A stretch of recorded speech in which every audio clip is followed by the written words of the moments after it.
Hello, hello. Want to say a big warm welcome to everybody, and welcome to the official hub of the Blitz Racing League, Twitch Monster 27. My name is XR Frosty. I am tonight's broadcaster for what is going to be a historic event.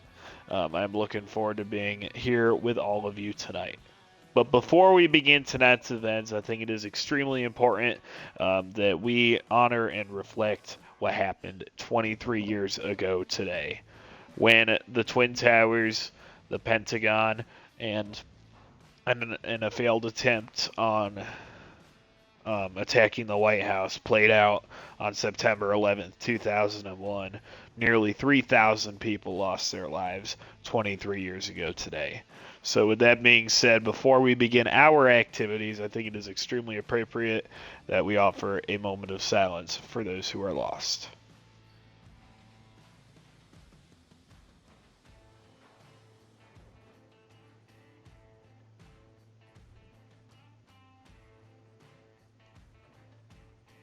Thank you. So with that being said, it is time for another season of Blitz Racing League competition. This is one like no other. There are a lot of changes going into this season that have not been seen in seasons past. For example, there is a new system regarding teams with their respective numbers. That is something that will be discussed on later. Furthermore, there is a different way that drivers qualify into the season. Rather than our typical champion gets in, everybody else figure it out type deal, the top 10 in points last season were decided to be transferred into the series for this season.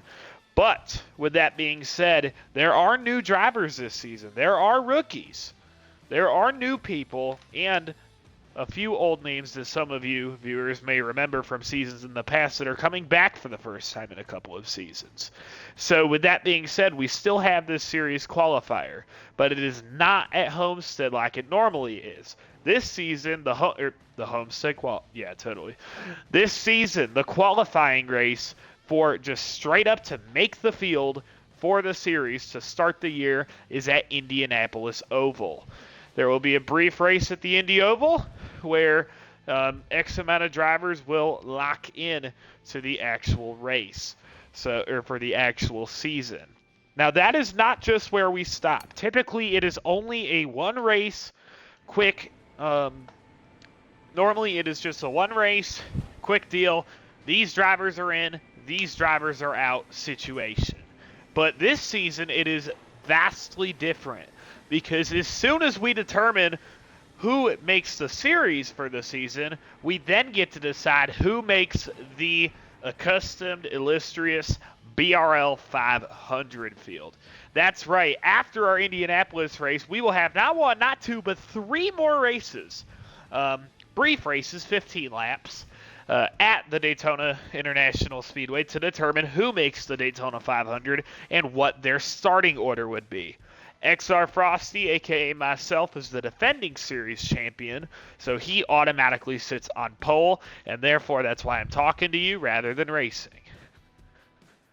So again, this is a big deal. This is a lot of things that are different, a lot of moving pieces that we are about to watch come beautifully together into a masterpiece right in front of our eyes.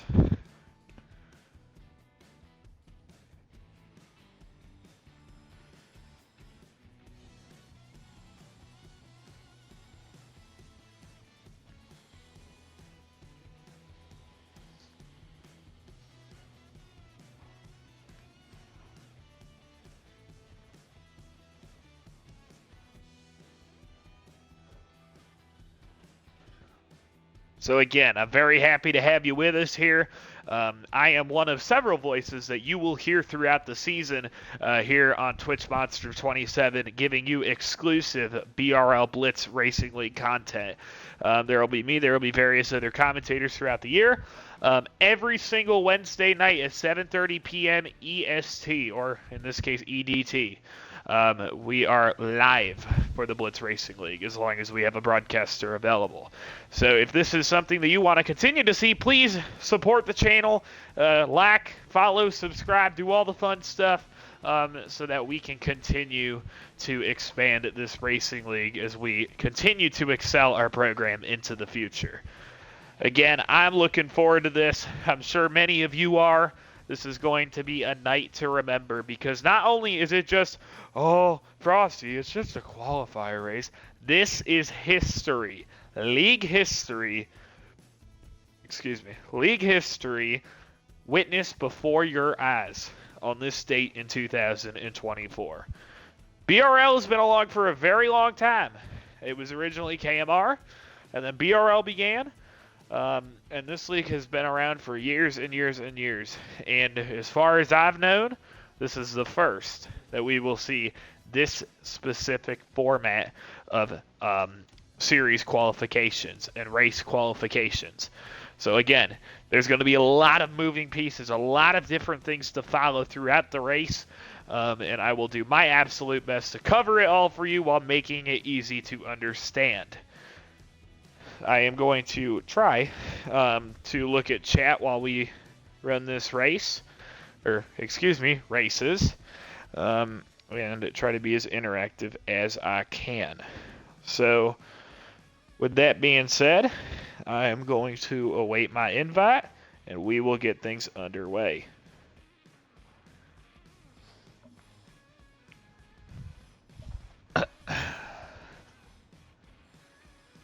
So again, just a quick recap on how last season ended for those who were unaware.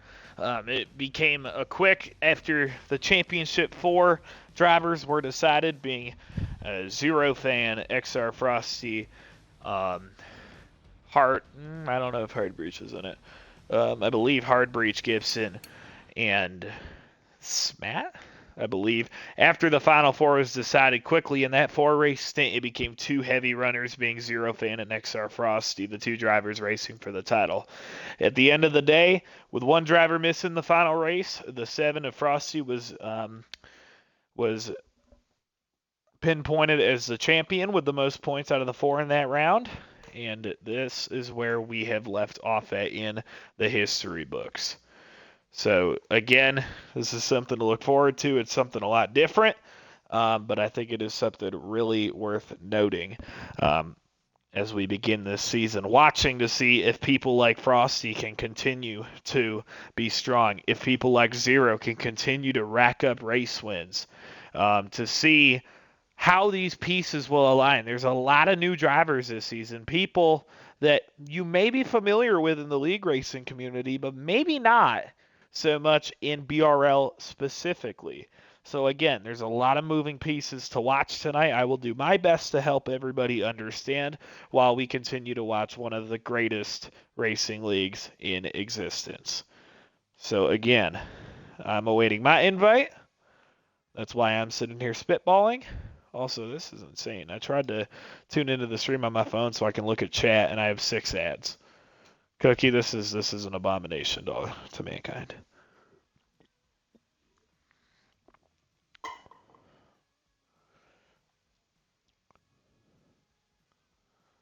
So this league is sponsored by now. Again, a lot of preparation from a lot of different pieces. Yeah.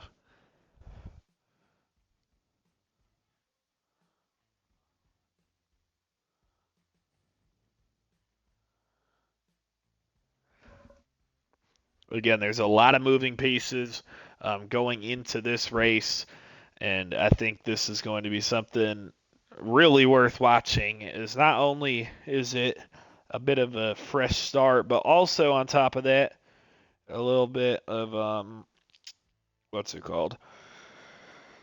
It's a fresh start, but also a little bit of an experiment to see if a format like this works. So again, we will see how this all turns out.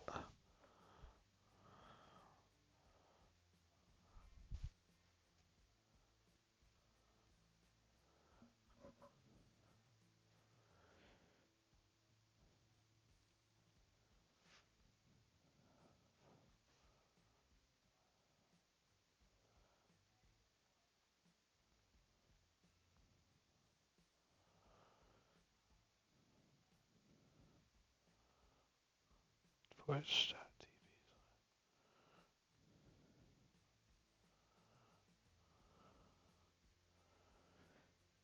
So just going to do a quick test, make sure that I can hear myself. So just going to do a quick test, make sure that I can hear myself. All right, cool. Go. Let's see if I can forcefully put myself in the lobby here.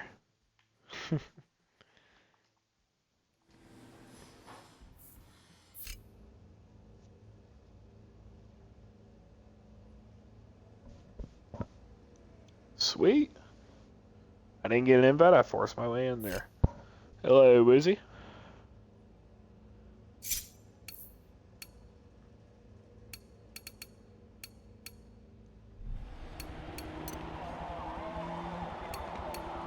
So quickly, let's take a look at this field now that I'm in here. There's me. I'm spectating.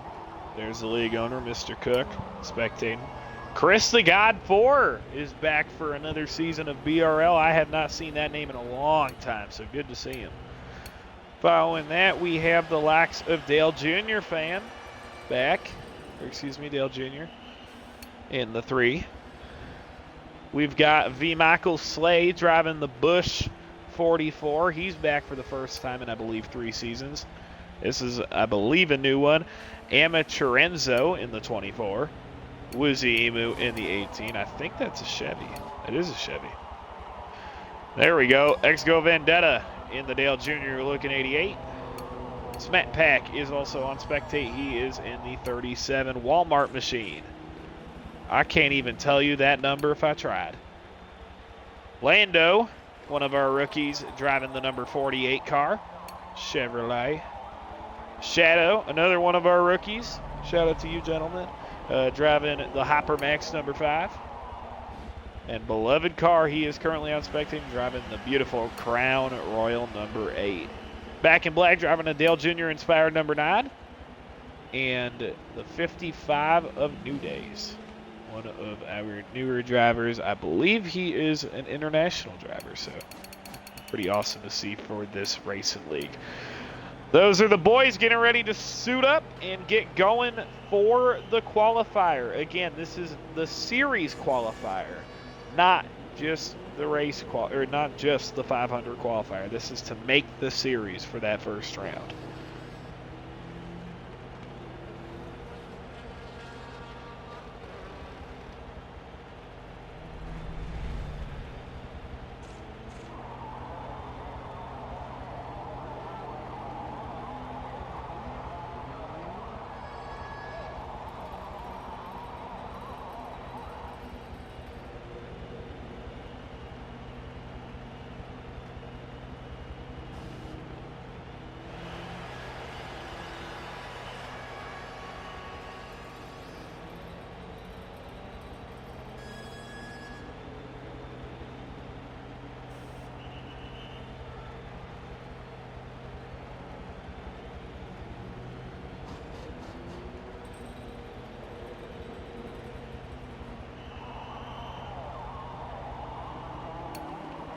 Again, as we await the call to start the engines, again, I look forward to another season with all of y'all. Look at these paint schemes. If I had to give you a personal favorite, I'd probably have to be very biased and go with Vendetta's number 88 car, livery by Crabman, making sure to give him that credit that that creator, or painter rather, deserves. As we get ready, check out that 8. As we get ready for another season of BRL competition here for the series qualifier at Homestead. I'm going to do that a lot tonight at Indianapolis. Want to give viewers a quick reminder of some of the league rules we have in here, such as DNF damage. If your race car, or if one of the driver's race cars rather, gets 100% engine damage, you can see on the bottom left side of my screen, it says damage type simulation. If the driver gets 100% engine damage in an accident, whether that be a crash or whatever, they are considered DNF'd. That is too damaged to continue, and they are required to retire from the event.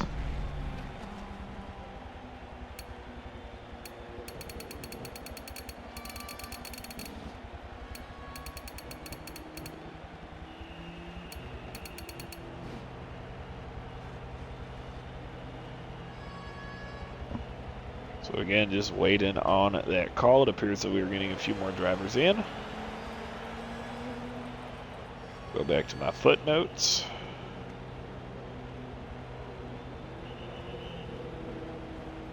Okay, so my notes say that the top 6 finishers in this race advance and everybody else is eliminated. So please disregard that top 10 thing. The top 6 finishers advance, everybody else is eliminated, but then those who are eliminated get to go into the qualifying, or the Daytona 500, BRL 500 pole qualifying, and will get it there.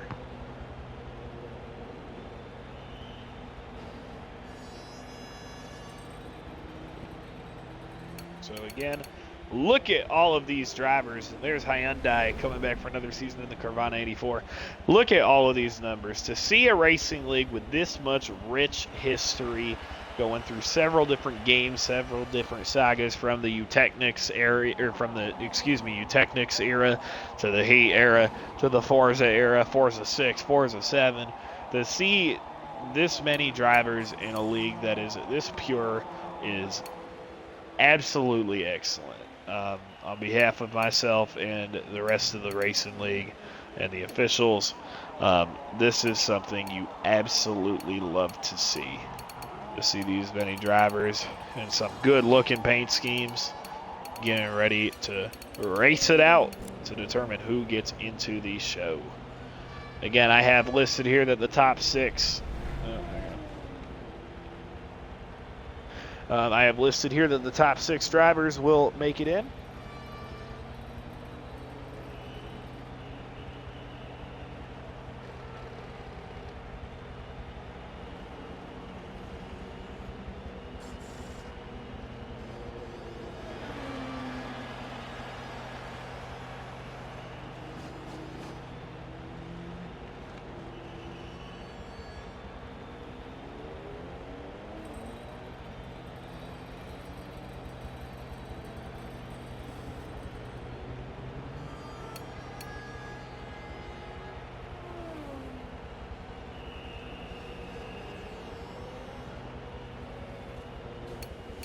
So again, not quite sure what we were waiting on.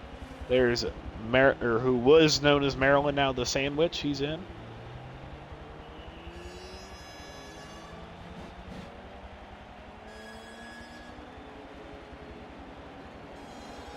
And now drivers are going green.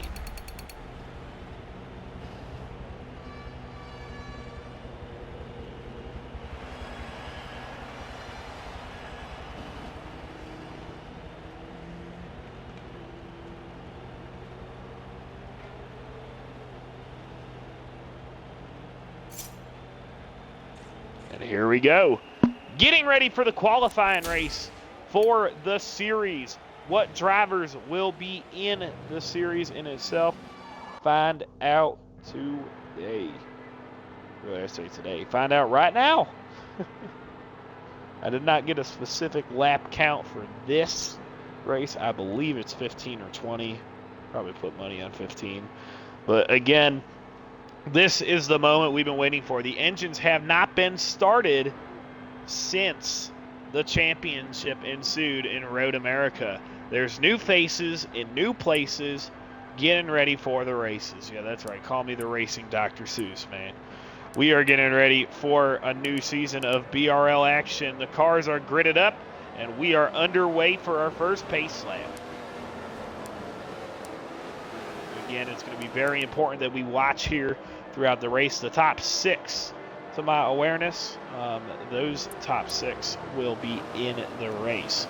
If I'm not mistaken, I think everybody in this race are all drivers that were not in the top 10. So therefore, these guys are all racing for who can transfer in. Again, it is the top 6 drivers in the finishing order that will determine who makes the show. And yeah, I believe that these drivers are all open drivers, as in not locked in via being in the top 10 in points last season. So again, let's look through our starting grid. The driver of the number 16 Safety Culture Chevrolet, that is Chris the God 4. on pole. Shadow Alpha 81 rolls off in the second position. Ya boy Lando, Kenyan Midget Series driver, hailed from Kentucky, riding in third. Again, him, Shadow, brand new to the series. And what am I clicking? Okay. Oops. Dieselneck, that is a driver that I do not recognize. I believe he is new. He is driving the number 2 car. He rolls off fourth. Where is my ticker? Thank you very much. Fifth place, grizzled veteran of BRL Hyundai, driving the 84 Yoda. V. Michael makes his return to the series in the 44 Toyota. He's sixth. Amateur Enzo, driving the... No, that's not a great angle for me to be trying to do intros on. I believe the 24. Driving the 24 Amateur Enzo. He is rolling off in fifth. Oh. 7th place, excuse me. We are getting ready for a new season of BRL. It's Chris the God 4 and Shadow Alpha 81 on the front row. The top 6 make it in to the series. Let's go. The green flag is in the air, and we're racing from Indianapolis.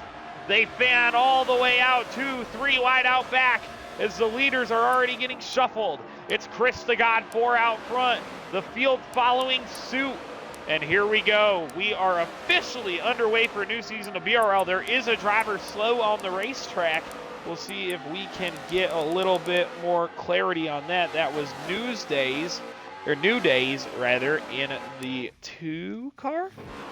Don't quote me. But it appears that a couple of drivers are off the pace. Excuse me, New Days in the 55. So again, it is important that we check damage throughout this event. Make sure that people are not crashed out. This driver does not appear to have any damage. We will take a look here at Dieselneck, as he looks to be a little bit off the pace. He does have damage. It is not enough to DNF him.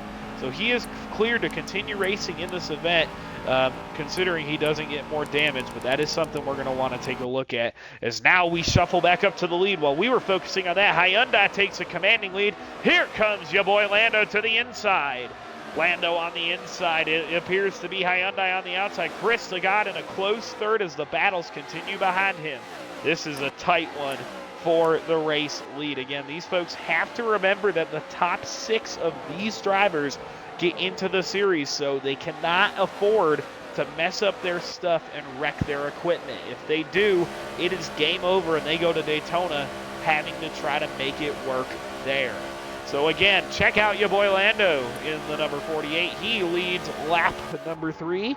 The previous laps were led by Chris the God. Speaking of Chris the God, he is down to the 4th position as V. Michael Slay gets to the 3rd spot. As you saw a little bit of contact there in turn number 1 between your boy Lando and Hyundai. Hyundai hungry to get that race lead back, but Lando holding strong on that inside lane, driving conveniently Jimmy Johnson's 48 versus Jimmy Johnson's 84. So that'll be interesting to see how this pans out for the positions. We do have a driver on pit road.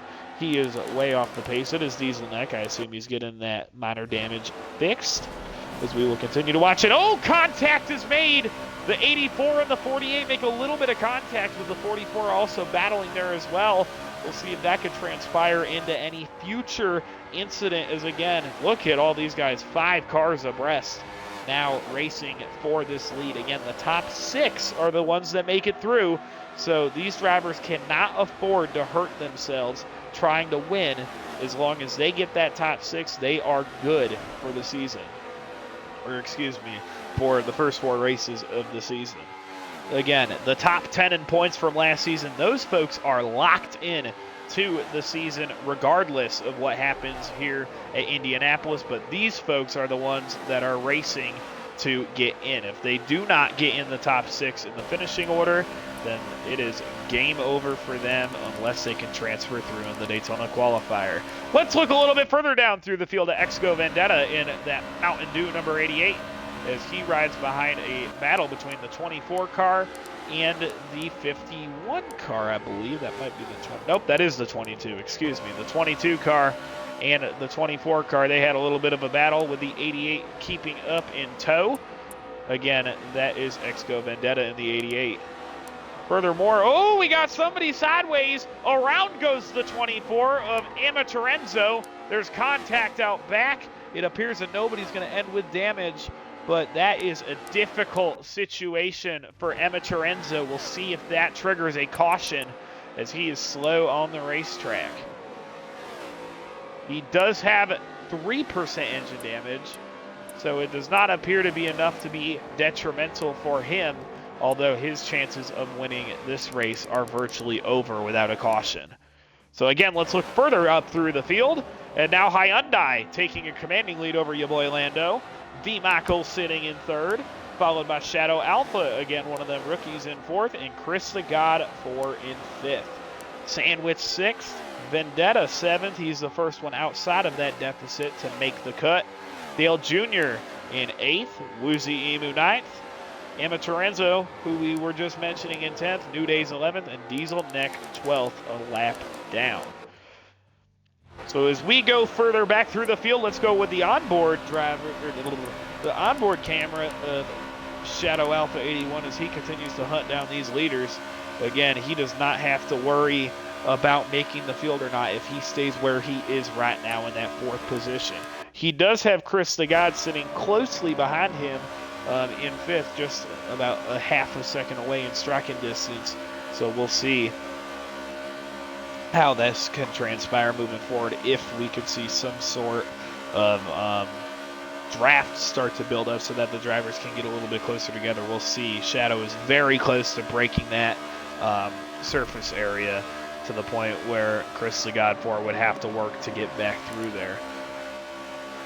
Further up through the field, V. Michael continues to stalk your boy Lando for that second position. He and Hyundai, the two Toyotas, want to lead this field of glory, and the Chevrolet of Lando is holding them back from being able to get that accustomed 1-2.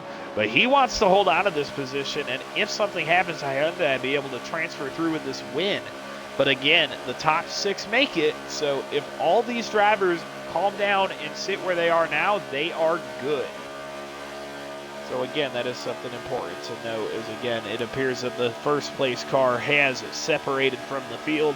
It is your boy Lando in second, and Slay or V. Michael third, Shadow fourth, Chris the God fifth, and again, the Sandwich rounding out the sixth set advance. It appears that something may have happened to Exco Vendetta as he was closely with those drivers. Now he is quite a ways behind.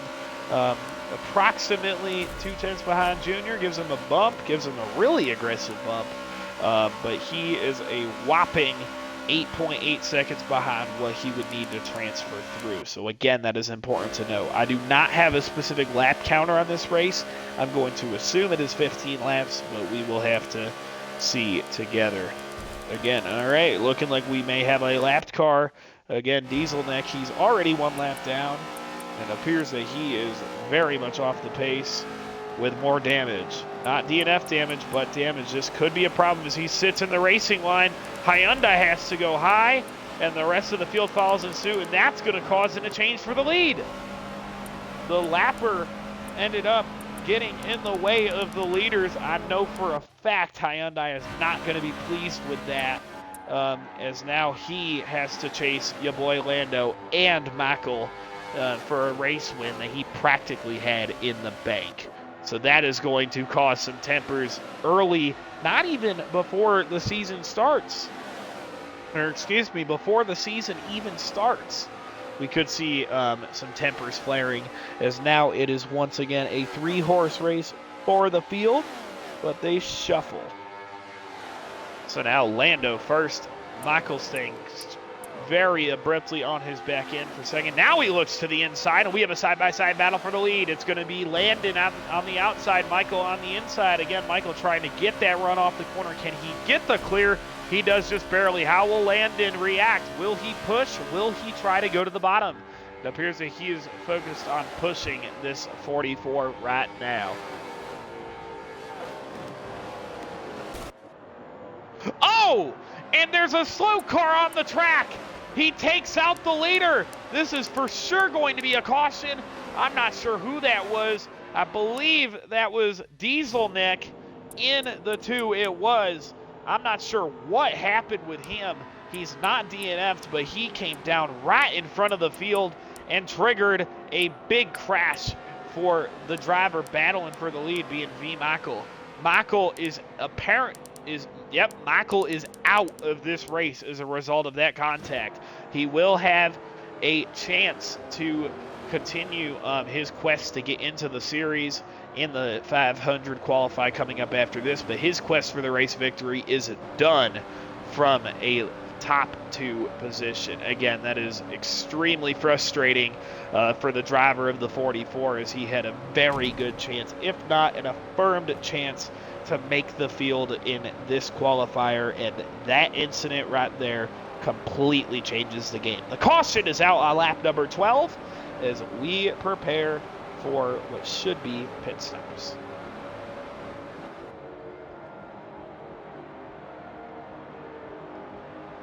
Again, to take a recap on what happened, we don't have the angle on how that driver was so slow on the track. But obviously, when push comes to shove, the driver 3 laps down on the track, an incident occurred, and the result, carnage here at Indianapolis. So again, let's take a look through the field. Where is Dieselneck? He is again multiple laps down. Watch his damage just one more time. Want to verify. Yep, he is good to continue, but penalties are imminent for the driver of the number 2 Chevrolet. Again, that is a very freaky incident, not something that I personally expected to see this early in a preseason race. But again, when we are racing in Blitz, anything can happen. These are some of the best of the rest in Forza. So again, interested to see how this will play out.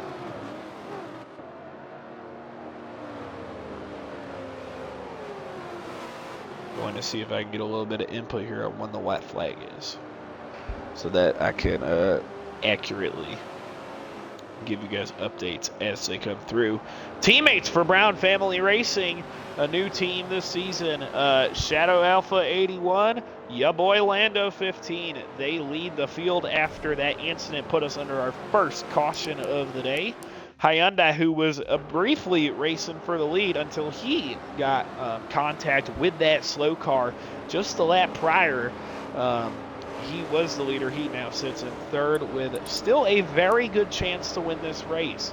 He does not have damage rather than tire wear, so we'll see if he elects to bring it down pit road if pit's open. So again, interesting to see here how this is going to pan out for the 84 and company. We'll see here. It appears that Dieselneck, I'm not sure, again, what type of repercussions he could face from that incident he caused, or incidents, plural, but he is on pit road. So, again, very interesting. I am curious personally to see how this will turn out in the officiating side of things after tonight's race. So, again, the 2 car causes an incident several laps down, takes out the 44, and hinders the progress of the 84, and that in turn has put ya boy Lando in the lead on lap number 14 of this event. Again, I am still waiting to hear on what lap the white flag is. But again, Landon P1, Shadow P2, Hyundai again still in striking distance P3, and another veteran to this series being Maryland, or the Sandwich, in 4th. Chris the God, one of the old men of the series. I'm kidding. Chris the God is 5th, followed by Exco Vendetta, in 6th. It appears the field is doubling up and preparing for a restart. Amatorenzo in that number 24 is currently 7th, with Dale Jr. in 8th. Is my entire thing shuffling? Excuse me. Dale Jr. 7th and Anarenzo in 8th. Amatorenzo. The 55 9th, the 18 10th, and the 2 car multiple laps down in 11th. Again, this is a race within a race.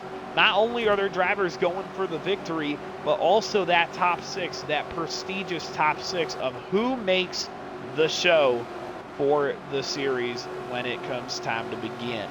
Again, this is very important for those who are looking to make a splash on the series, especially as a rookie or as somebody who has not been in the league for a while.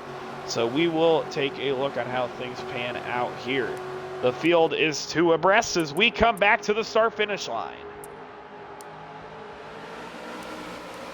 The green flag is back in the air, and we are back racing at Indianapolis. Landon blocks the inside line from Hyundai, who is hungry, looking to push forward. He holds the lead. There is contact out towards the middle of the field. We will see what that has to do with the implications on this finish. Again, that top 6 is where these drivers need to be, and it is a scurry in the middle of the pack for that spot. We ride on board with Dale Jr. We'll see his perspective as he is one of the drivers racing for that top 6, currently in 8th. He needs to get this 3-wide pass done in order to get into a transfer spot. He needs one more position. Again, this is the driver for it all, and around he goes. Can he say that he does? He had contact with the 24. He's able to hold on, but that might be the end of his chances to make it into the next, or to lock himself in to the series.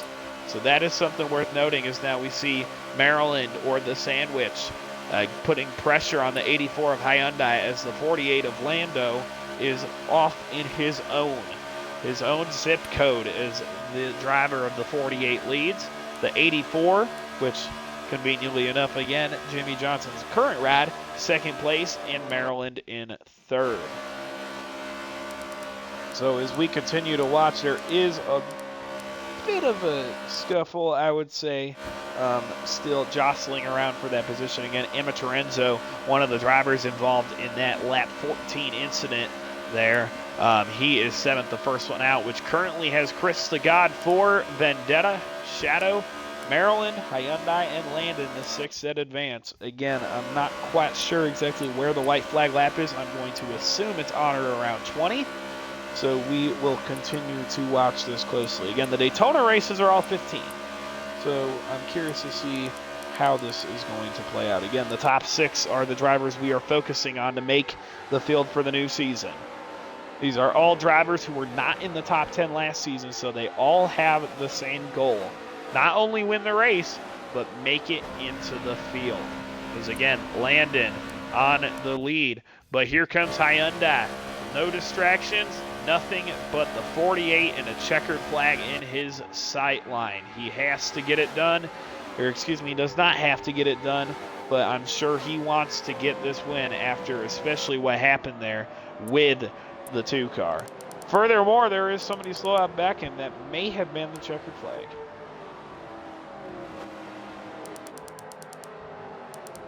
Yep. Either the caution is out or a checkered flag. I'm going to assume it is the checkered flag, as drivers are into a single file order. We will see. Again, awaiting official word on what that white flag lap may be. If there was a caution, it is for incident, not DNF.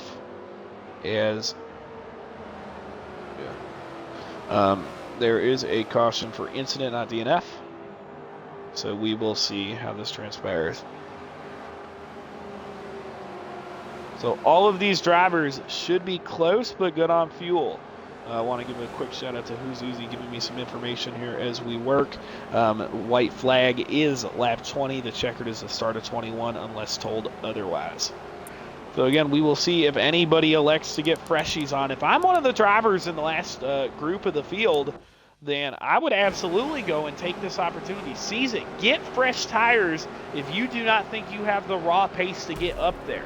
Take the tires, give yourself the advantage, and do what you got to do if you don't think you can get there on your own. I think this is an excellent strategy for drivers that came in the 55, the 24, the 18, who is on top of the 3 and the 3. It should be a green-white checkered situation. Again, I'm not sure what exactly caused the caution, as we still have the 11 drivers here. We did see what I believe was a slow car on that track map. So again, curious to see what the cause of that was for, but as the drivers, I believe if it is a green-white checkered, the laps will be extended by 1, so we will dip into a little bit of overtime if there is not another yeller. We'll go green on 20, white 21, checkered 22 for the series qualifier. Again, coming up, 3 races for the Daytona 500 qualifier, or as we call it, the BRL 500 specific qualifiers. This is for the series. For the first 4 races, who will be the 16 that are in the field. But for the next races, we determine who makes the 500 specifically, and furthermore, what their starting order will be.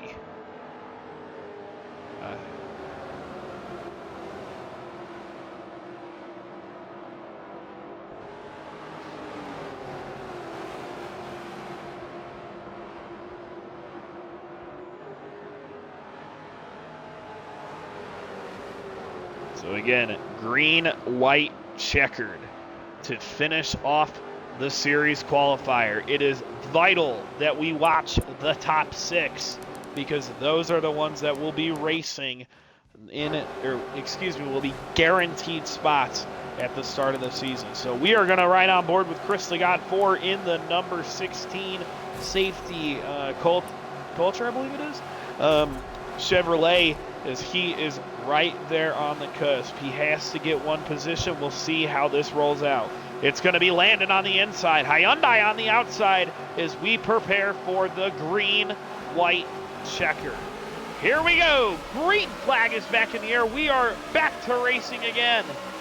And there are 4 wide for that 4th position. Contact is made. Around goes the 22. Can he hold on? He does. But again, lots of contact. The 5 gets royally screwed there as he is outside of the top 6, I believe. Yes, he is. A big stack up on that restart. Caused the incident that put several drivers behind the ball game. 2 notable, Shadow Alpin. Oh, hard into the wall goes the 55. Around he goes. That might be a caution. Huge damage to him. Is he DNF'd? I think he may be, as he is stopped on the racetrack. He is DNF'd. The driver of the number 55 New Days cannot continue this event without penalty. He is done as the caution will come back out again. You saw it here first on the onboard. Contact was made, and that resulted in the 55 car going around. So again, he cannot continue this event via rulebook. He needs to pull off and retire. I'm watching him right now because if he pits this race car, serious repercussions will ensue. He cannot continue this event. So again, if he pits this car, penalties will be coming because he is a DNF. And in fact, it appears that he is interested in taking that penalty. So again, if he does not quietly exit the event right here, while going through pit road, then he will be subject to the severe penalty of ignoring the DNF rule. And in fact, I believe he will be getting a penalty for ignoring that DNF rule. He did DNF. The proof is in the pudding. And unfortunately, he will have to reap the consequences of his actions after the event. So again, now we go into double overtime. Again, that 55 car is no longer being scored as he broke that DNF rule. So it is important to keep note of that. Landon, ya boy Lando, continues to lead this race with Hyundai very close to his coattails. Shadow up to 3rd. It appears that we may have missed pit stops. Or they called off the restart maybe. I'm not sure. But Shadow is now 3rd. I believe they may have called off that restart because now the sandwich is back to 4th. Junior 5th. Chris the God 6th. Yeah, I believe that there is a chance they may have called that restart off because drivers such as Shadow were very much further back in the pack, and now they're up here. So again, now we are starting to see that driver in 10th, New Days. He is pulled to a stop. So under rulebook, he should be listed as cannot continue this event. So if he just sits it in the grass there, that might be an issue. But at least he's accepted his fate and not continuing this event. Yeah, I did see that, John. So again, I am curious to see how this will play out. So it appears that the black Toyota that had just met his fate with the wall, and the 24th blew the start, so I believe that is what called for the restart may have been called off. Yeah, that is what happened. The restart, the running order was reset back to what it was at the time of the first overtime restart, and we will rack them up and do it again. It is a 2-lap shootout once more. Again, drivers are reminded consistently throughout the event that they must restart at the start-finish line, not 100 feet before, or this is what will happen. So again, I'm not quite sure what the 55 is doing, considering Dieselneck is still in this race and will be scored behind him as a result of New Day sitting here. So that is something to continue to keep an eye on. But furthermore, we have bigger fish to fry. The top 6 of who will be locked into the first 4 races of the season has yet to be decided.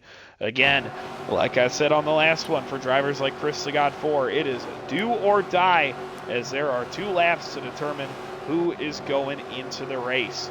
I'm going to ride on board,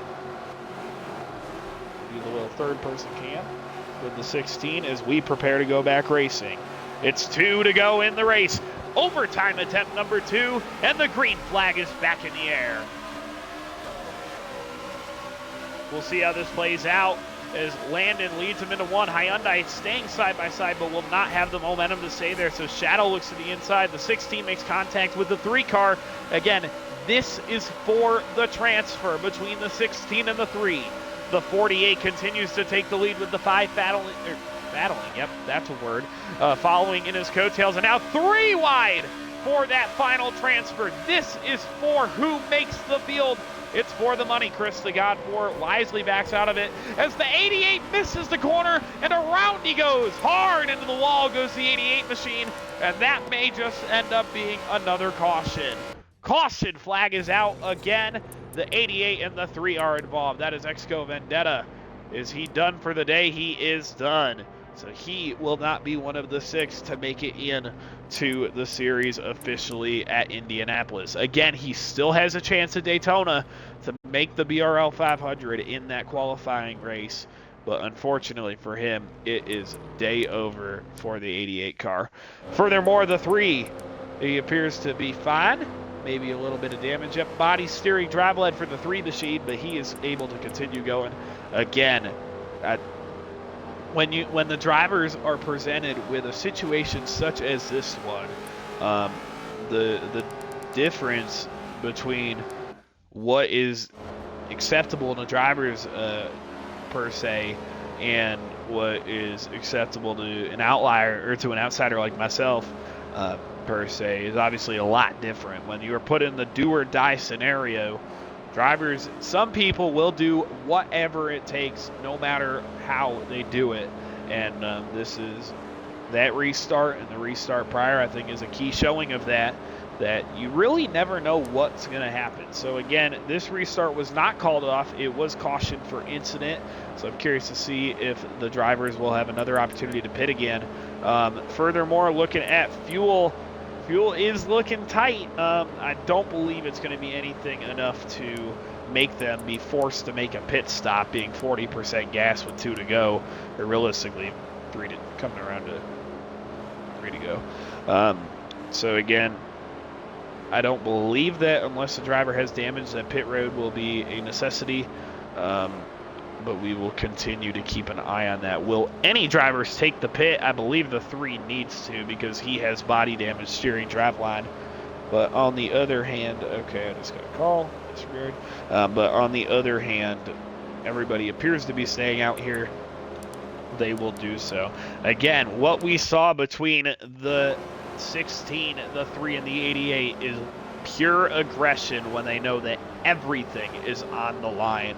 So if I'm in the driver's seat, honestly, if I'm the 88 car, I don't feel bad for what just happened. Obviously, it is disappointing to be in the infield care center rather than racing with the boys. But honestly, in a situation presented such as this one, where it is put into a scenario where you practically either need to go or go home, I would have raced just as aggressively. So no shame in his game. He will have a chance in the upcoming Daytona 15-lapper to get himself into the field, and that will be that. So again, the top 6 making in the first 3 rows are, if the race ended right now, these 6 would be in from the 16, 24, 22, 5, 84, and 48. Now take a look at these 2 guys out back. Woozy Emu, one of the veterans of this league, and Dale Jr., one of the veterans of this league. They know what it means to get into the BRL season, and I do not believe that either of them are going to be shy about it. As honestly, if the 3 car wasn't involved in that last incident, I think he could very well be in the top 6 right now. So expect them both to be aggressive. There's a battle for the lead. There's a battle for the transfer. There comes the 2 car. I believe he should be 1 lap down at this point, as he just completely fried his tires.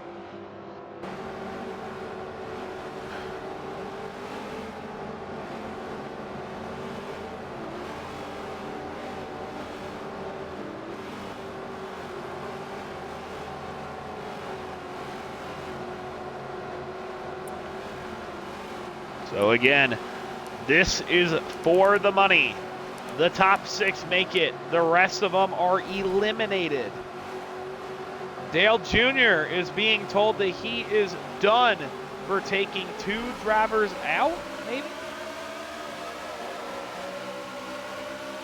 I'll be curious to follow that up as we get there. The green flag is back in the air. They are 3 wide for the lead, 3 wide for second, as we are back underway again. 2 laps to go here. Dale Jr. in 3rd. I just heard a notey that he may be disqualified. I'm not sure where that is going to take us, but at this current point, as they sit, he is the final transfer with the 24 looking to his inside. Again, coming around to the white flag. That'll be 1 lap to go. We will see if they can make it to the white flag, or if we will go into a 4th consecutive overtime. Again, we watch the leaders.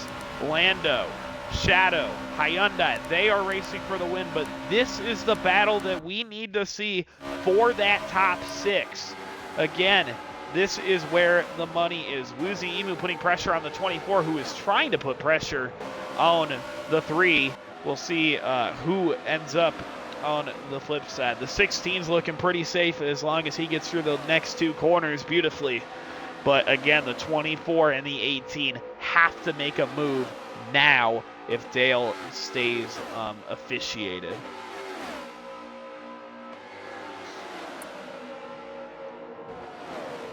They go into 3 for the final time. There's contact for 7th. Woozy looking to the inside. Dale's going to try to hold him off. Here comes the 24 on the outside lane. Can he get there? It does not appear he will. So we go back up to the leaders, and it is going to be your boy Lando in the 48. He's going to win the qualifier for the series here at Indianapolis. It might be the white flag. It's totally the white flag. Oops. Let's try that again. And there is a car around. It is Woozy way out back. He spins into the wall, and it appears that, yeah, the race, it's either over or they're going back green. I have no idea. I thought that was game over, but it appears that they are lining them up.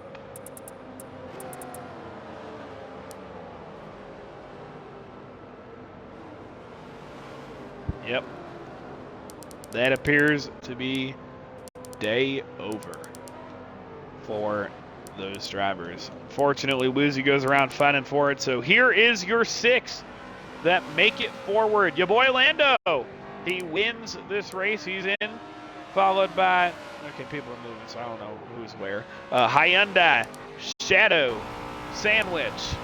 I believe Chris and Amatorenzo are the 6 that are in. So again, this is the 6 that are into the series officially without any sort of worry as we head to the Daytona qualifiers. There's the 48 car of Landon.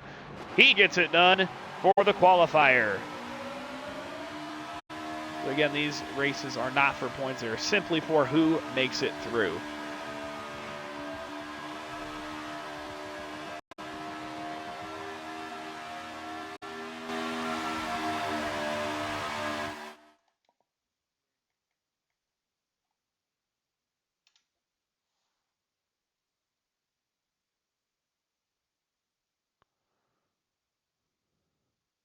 I apologize for that. Something just happened to my end, but I believe we should be all set. I apologize for that. I heard what sounded like Beloved.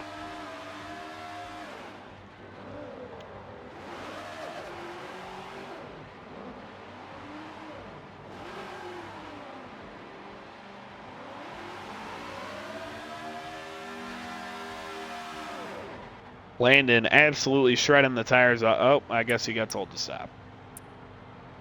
So with that, that is the first qualifier. We are not done. There are not one, not two, but 3 more 15-lap races to determine who is in the 500 specifically and how they will line up. Oh, well, that's not helpful, is it?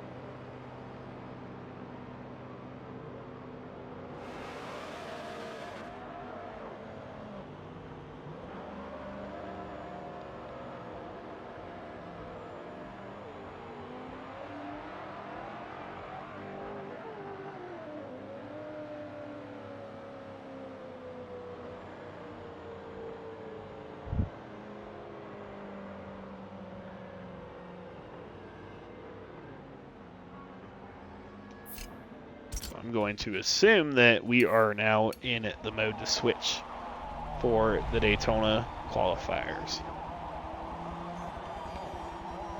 I am in the process of trying to get somebody in who is interested in commentating with me. One of the League Racing Forza Motorsport veterans, one of the pioneers. We'll see if we can get that worked out.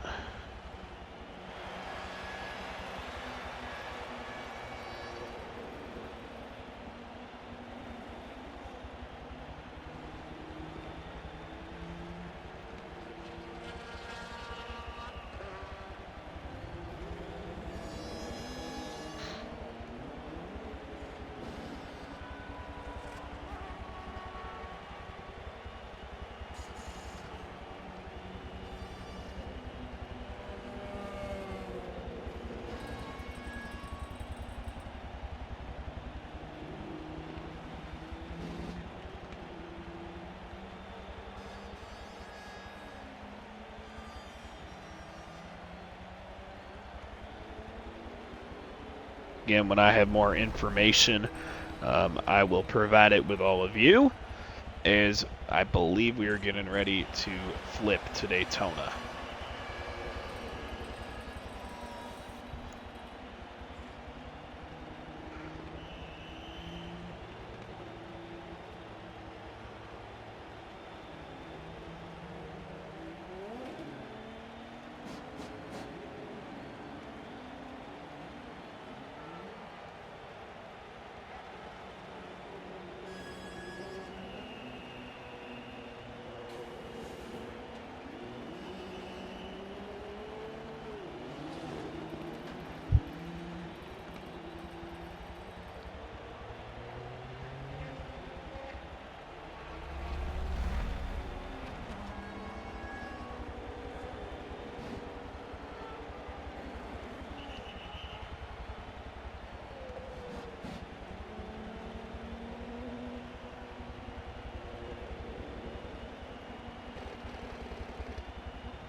So again, looking to get that verification when I get the availability to.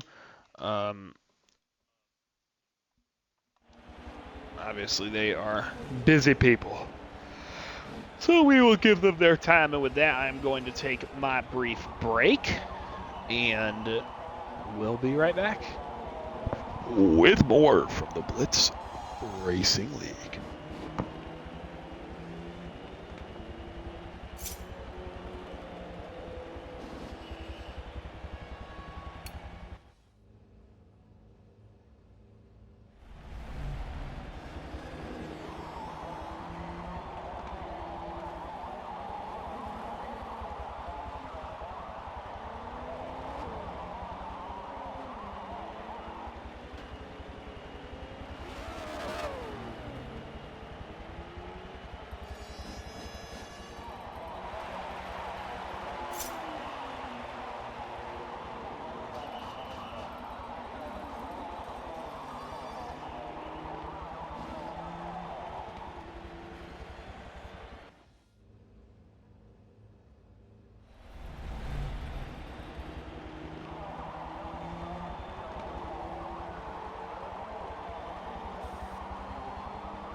Again, we are currently in a hold as we are waiting to hear further information about what is happening with the upcoming qualifying race. Again, what we do know is that it is 15 laps.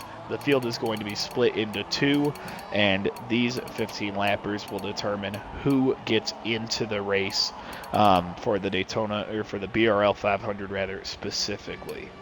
Again, BRL 500. The series the Series 16 has been determined previously in the stream through the Indianapolis race. It was your boy Lando who got that victory, and he's one of the six who are in, followed by the other ones that were previously listed. Those folks are locked into the season along with last season's top 10 in points. So as we await further confirmation of what is going on here, I will continue to go silent, and when I have more information, I will give it to you.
And for our Daytona race, I just want to quickly say thank you, everybody, for your continued patience as we continue to work this out.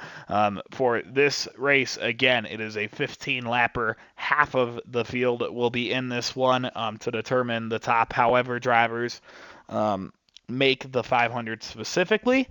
There will be 2 of these, each with different halves of the field, and then we will get going. I have a special guest with me for this one, and probably for the rest of the night, unless he gets bored because he's a Canadian.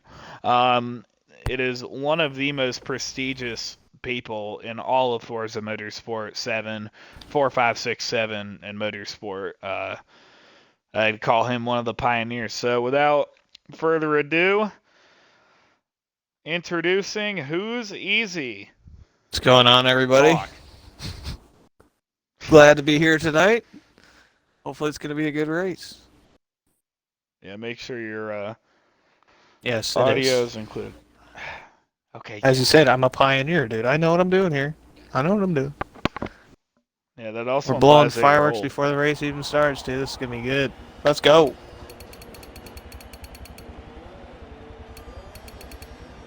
Again, we continue to await word on what is happening here. We'll quickly take you through the list of drivers again. The Indianapolis race determined the 16 that are given guaranteed spots for the first 4 races, but this qualifier will determine those who are in the 500 in itself. Again, I was not given a specific number on how many people will transfer through with this. I'm going to assume it's going to be because 8 each, I assume it's going to be like 6. But I don't know. But I do have, actually, I'll figure this out right now because I have it in my footnotes. Yeah. So for these races, the following drivers are locked in already off of last season's performance: Frosty, Zero Fan, Smat Pack, Gibson, who I did not believe is here, and Space Pizza, who I did not believe is here. Other than Frosty, the drivers with the names that I just read will be required to run this race. Although they are not, they're in no matter what happens. So in each of these races, the top 8 will go in to the show, unless there is a person that is already locked, then you would subtract them. So say there is, out of the 8-man 15-lapper, there are 3 people who are pre-locked in, then the top 5 who are not locked in already will be the ones that go through. And the same thing will happen for the other one. So that is kind of how this is going to work. Thank God I have footnotes. This is a 15-lap race. Again, we are awaiting on official word of when and how this is going to start. So let's spitball a little bit, John. Why don't you tell me about your experience at Daytona? You know, it's always been a win or lose here for me. There's so many races where I finished within 2 inches of winning the race.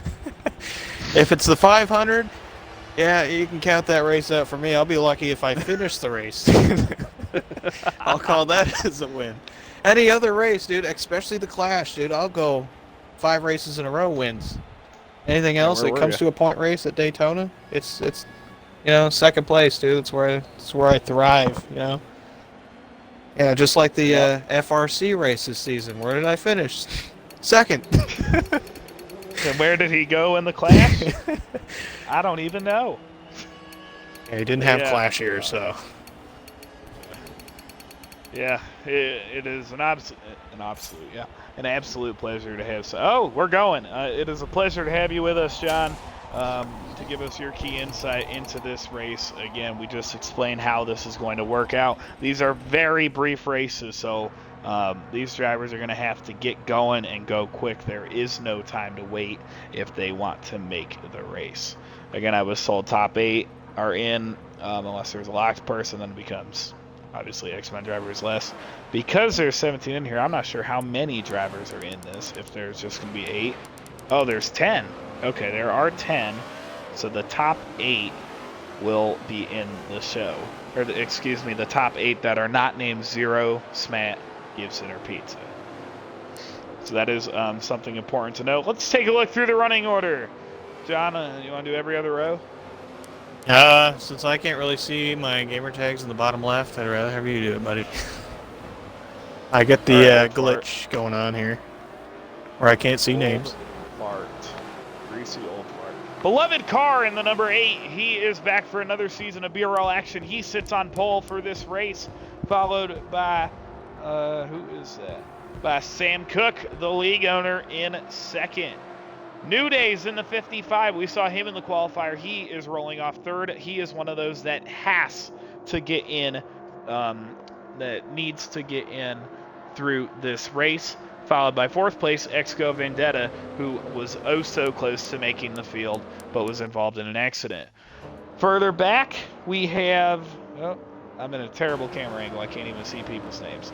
Further back, we have Dale Jr. in that 3 car. Not very easy to see his number, but he's the American flag scheme.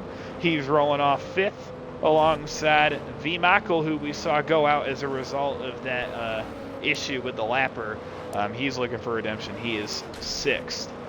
Further on back, I wish I could even see. Further on back, Amateur Enzo rolls off in the 7th position, I believe, maybe. And Diesel Neck. Oh, are they backing out? No, they're just slow on the back straightaway. Well, we did just lose somebody. It appears that the sandwich lagged out, so he will more than likely be given an opportunity to race the next one. Otherwise, Amatorenzo 7th, followed by Back in Black 8th, Diesel Neck, the driver who had the most controversy last race, in 9th. They're side by side, ready to go for a sprint here at Daytona to determine who makes the field. Everything is on the line. They're going to go green at the start-finish line. 15 laps underway. Here we go. The green flag is in the air. We're underway from Daytona. An excellent start by Beloved Car. He is the Klondike car on the inside. Sam Cook on the outside. It appeared that the 9 car of Back in Black may have jumped the start a little bit, and the caution is out already. Yeah, it looks like he jumped the start there, pulled it 3 wide around the top side, got in the middle, and made contact with one of the other drivers and accidentally spun him out there, pulling out this caution.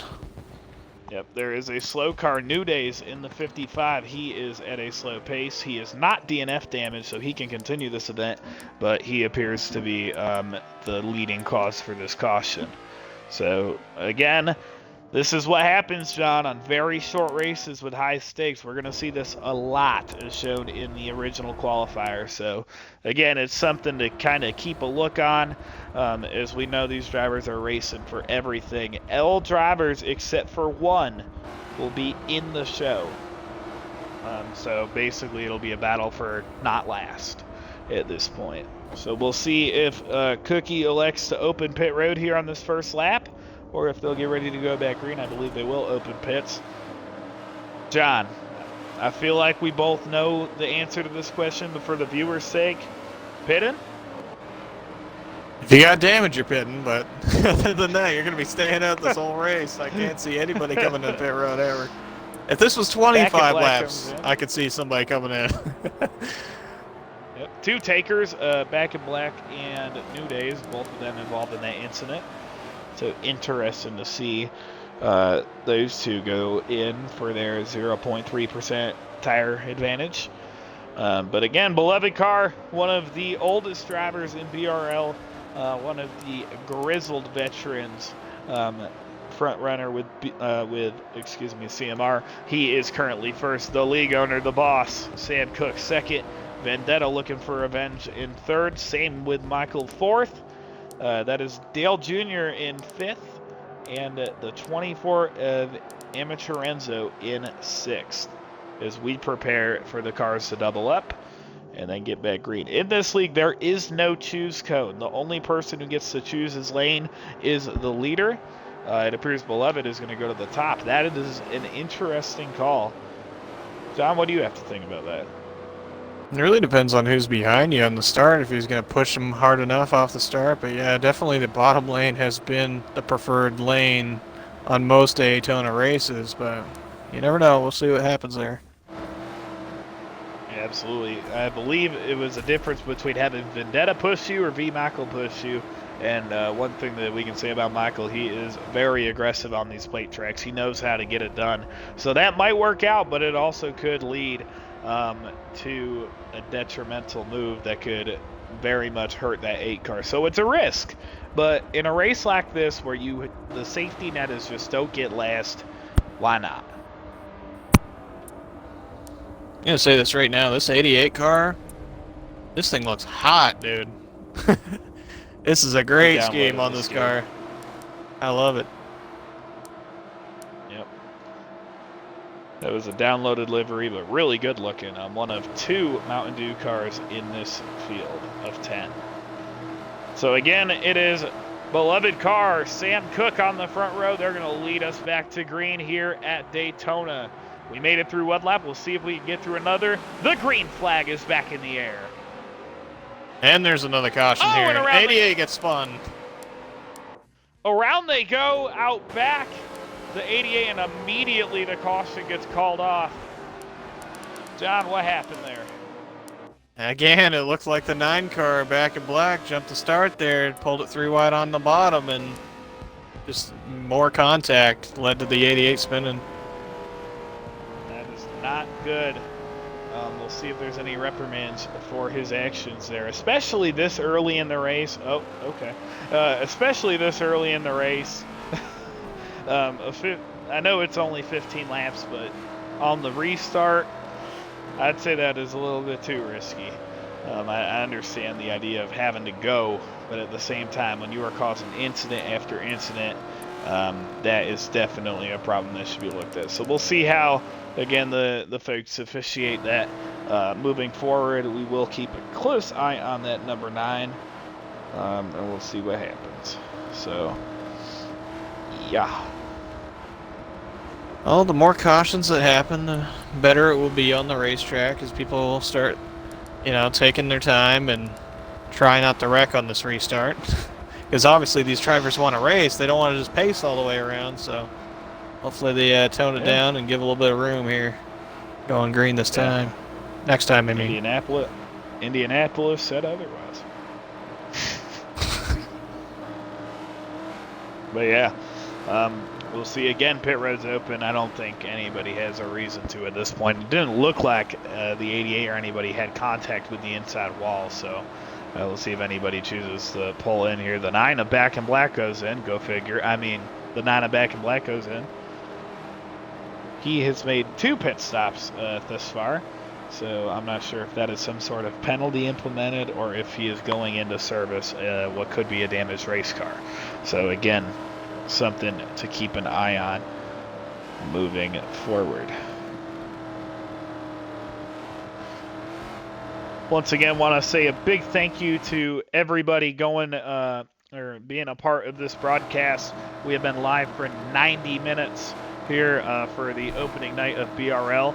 Get ready next week, the big show, the BRL 500, the crown jewel of the season. I've been lucky enough to win one of those a couple seasons prior. It is one of the most prestigious events in this racing league.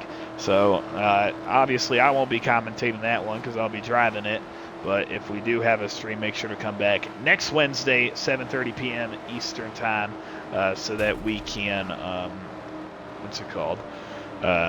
put on a great show for everybody. Again, this is what these races are for. There are no points awarded in these qualifiers. It is simply for setting up for the BRL 500 or the Daytona 500. So now the front row has shifted. It is Beloved car. It appears he learned from his mistake. He's now on the inside lane. B. Michael on the outside lane. And then the group continues to follow in suit. I think it's appropriate that we go on board with the 9 car at back in black for this restart. For no biased reason at all.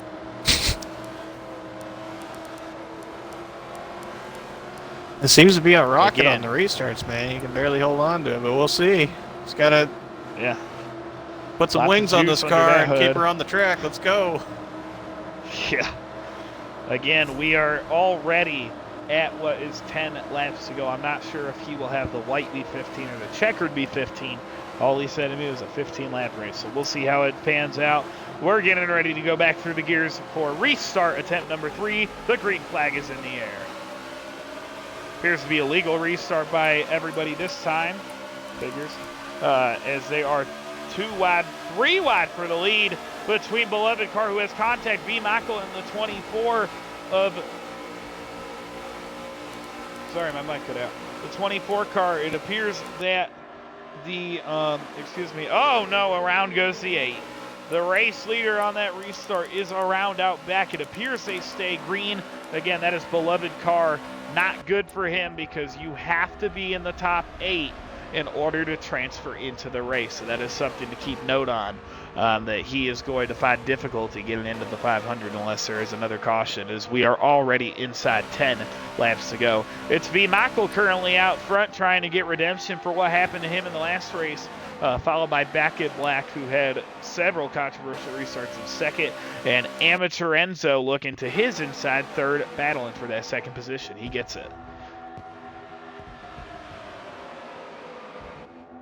Looks like they're finally starting to settle here as Back in Black looks like he's going to lose a position to the outside, with Sam Cook making a little contact down the back straightaway, a little rubbing on this back straightaway. But Amateur Enzo looking to the inside of the race leader. He's going to look to the outside now, all over the back bumper of that race car. Yep, absolutely trying to get a move done, trying to catch V. Heavy Michael contact between Back in Black and Sam Cook off turn 4. And it appears that he may have gotten nailed by another car as he slid down the racetrack. We'll check him for damage. The caution is out once more.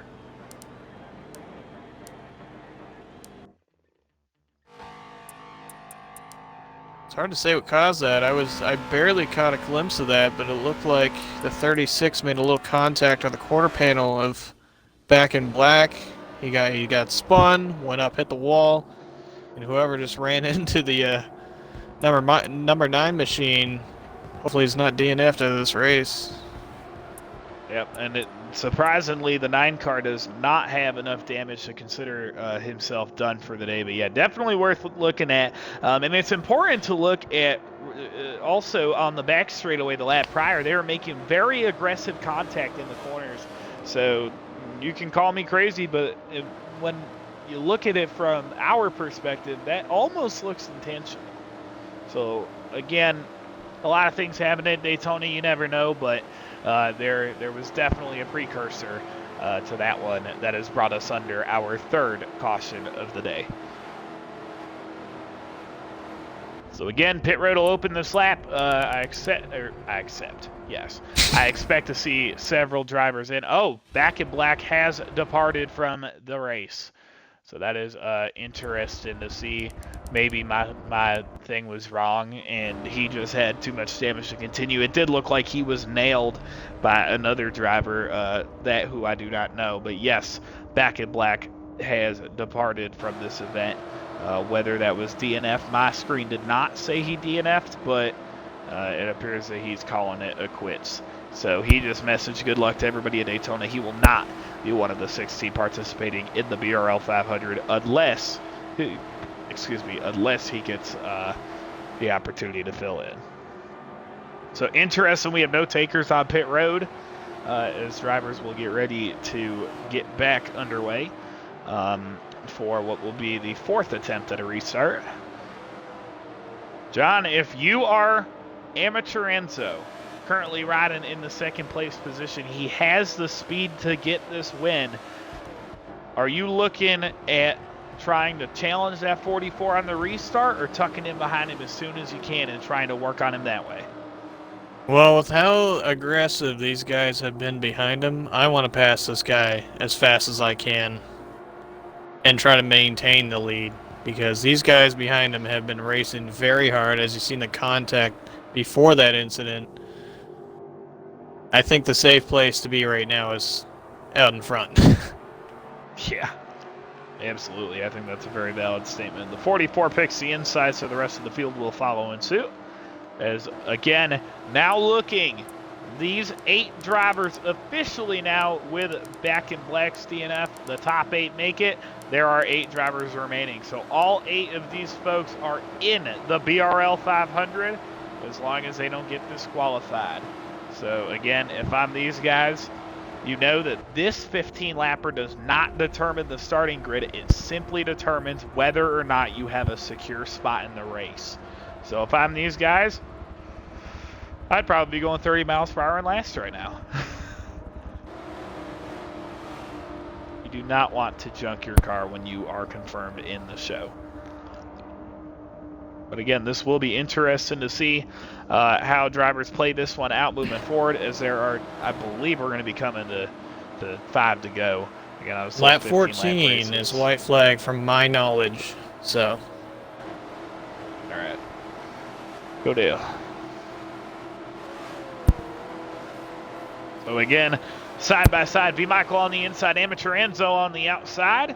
They almost look 3 wide from that angle. They're going to get ready to go back green. The green flag is back in the air for attempt number 4 and a restart. Lap number 10 of this event. Immediately, the field fizzles out. It appears that V. Michael may have lost the lead. He did. I wonder what happened to him there. He's already looking to the inside of the 36 of Sam Cook, trying to get back time that he lost. I wonder if maybe he spun the tires or the 24 went first. That'll be interesting to note. Looks like on the going into turn 1, the 36 missed a gear shift. I was able to open up the bottom lane for that 44 machine. Now he's going to lose 2 spots. He's going to look on the inside of the 3 car, Dale Jr.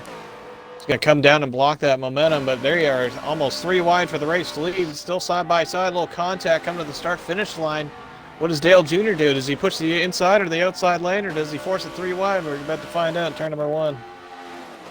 Yeah, lots of sparks flying here at Daytona. More sparks. Contact made 3 wide. The 36 gets pushed underneath the WL line. He's able to keep it bobbled, but now there's contact out back. The 3 car went sideways. He held onto it, and now again the battle for the lead. Amateur Enzo and V. Michael, but the order has flipped. The 24 has his preferred line. He does not have anybody really close enough yet to push the 44 around him, so he's going to be playing keep away with this race lead. Again, very impressive that the 3 did not crash there. It looked like he for sure was going to. So again, these 8 are in. They just cannot mess up their equipment. So I'm all for hard racing. It's entertaining, but at the same time, these drivers need to be thinking about the bigger picture as we get further through. And now the 44 gets to wrestle his way back to the inside and into the lead. Little contact coming out of turn 2. The 88 and the 3 almost spun the 3 car down the back straightaway. They're going to make a little contact with the 24 looking on the outside. Team Chevrolet pushing hard here going into turn number 3. Trying to get that 3 car right up to the lead if he can off of turn 4. I don't know. Dale Jr. the name and Dale Jr. the paint scheme. They are the outside lane, followed with the rest of the field on the inside lane. Yeah, they have been pushing very aggressive. Oh, around he goes! Hard into the wall goes the 24 and the 3. The caution is out again. Several drivers caught up in that one. Goodness me. That takes out one of the favorites from at least the lead being Amateur Enzo. And along with Dale, I mean, for 2-3 laps in a row, we saw the 3 and the 24, or not the 24, excuse me, but the 3 and multiple others getting sideways, and eventually it bubbled over, and that is the incident that we just saw. Looking at damage, and maybe an intentional wreck out back, the 8 car of Beloved, and I'm not sure who that was. Dale Jr. maybe making very fierce contact that leaves Dale Jr. with damage. So what just happened, I don't know. The 8 car of Beloved also with very severe damage. Not enough to call him done, but very severe. So I'm not sure if that was a misjudgment of some sort of retaliation from bubbled up frustration. But that is something that will be important to know after this race and going into next week. What happened there? All I know is we're going to BRL overtime after that incident, so this is going to be real interesting. You've seen how aggressive these drivers have been on the start. Well, now they got to do a clean start here to get this race finished with. Hopefully these guys can survive. It looks like the 88 machine's going to be going down to pit road unless he's going to fake them all out.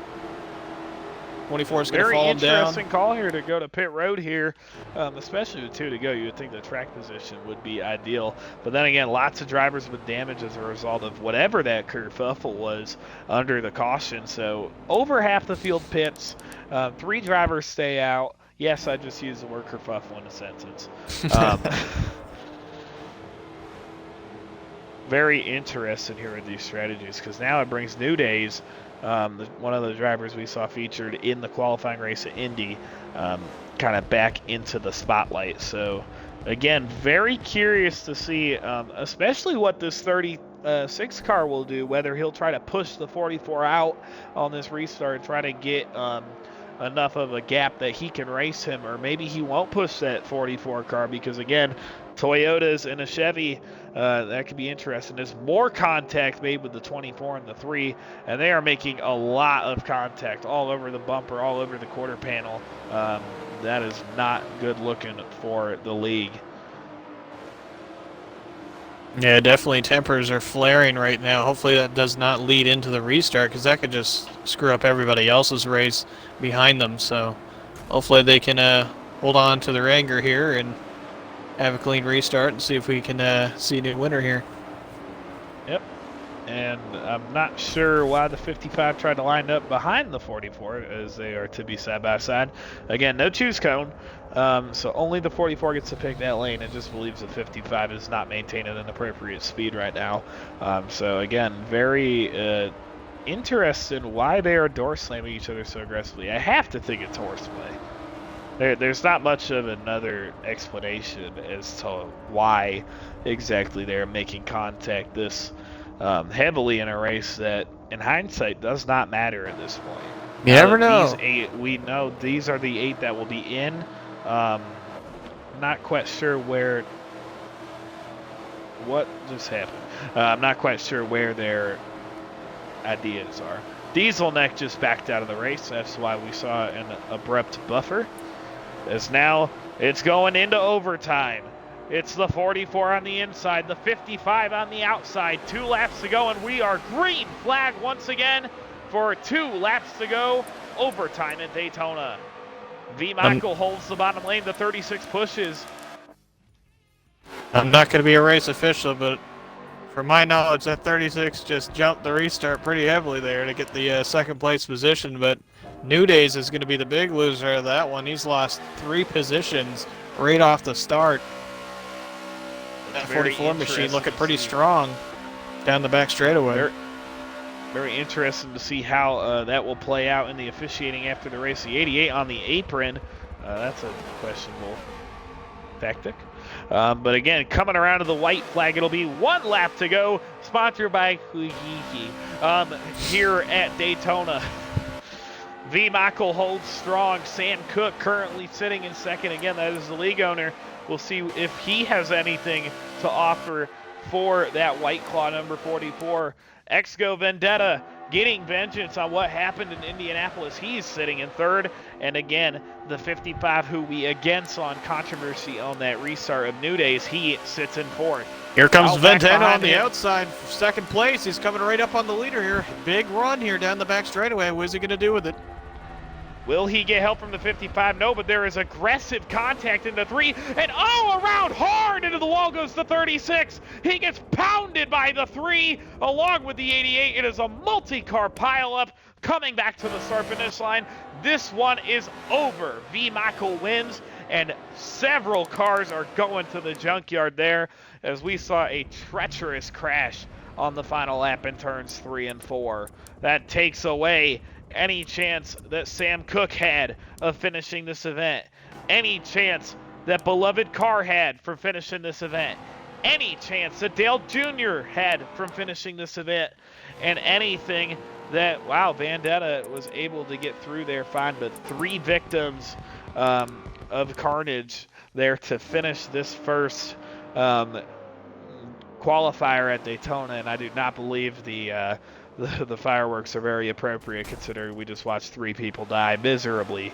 But that is the end of the first qualifier. Does not fail to disappoint once again. V. Michael, despite a disappointing end to his day in Indianapolis, he is on to the Daytona 500 next week. Awesome race. Awesome by him there, holding on to the lead. Looked pretty strong. Pretty much led this whole thing once he had control of it. Very fast race car. It's going to be interesting to see him in the 500. Yeah, we'll see what he can do.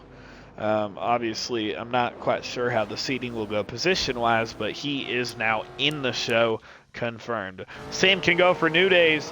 He had, obviously, that difficult restart, a little controversial, but he still ends up getting that second-place position. And then along with Amateur Enzo, spun around with, 3 to go? He ends up in the 3rd spot, and Vendetta involved in that crash on the last lap.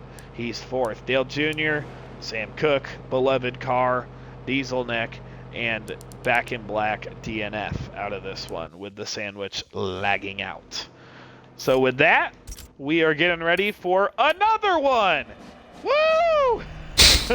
Another event, another 15 laps, another another celebratory party as we prepare for the second half of this event being the other half of the field jostling out the final 8 positions for Daytona. Now, John, you can sing them a little yodeling song while Frosty takes a little pee-pee. Bye.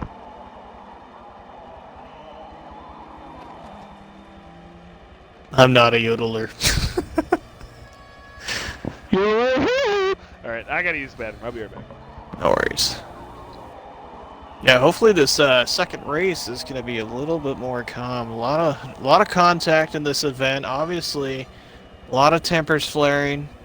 It's going to be very interesting to see if these drivers bring that into the Daytona 500. You definitely don't want to do that anyways because you would like to finish the race, man. It's a great American race. Everybody wants to at least finish it.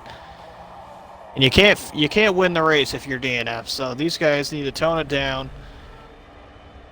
Talk to each other, get all this beef over with before the next race.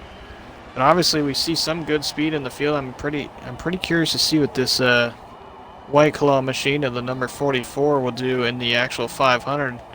He's definitely going to be one of the favorites in my opinion, but definitely has been an exciting race for sure. Hopefully next one is just as good.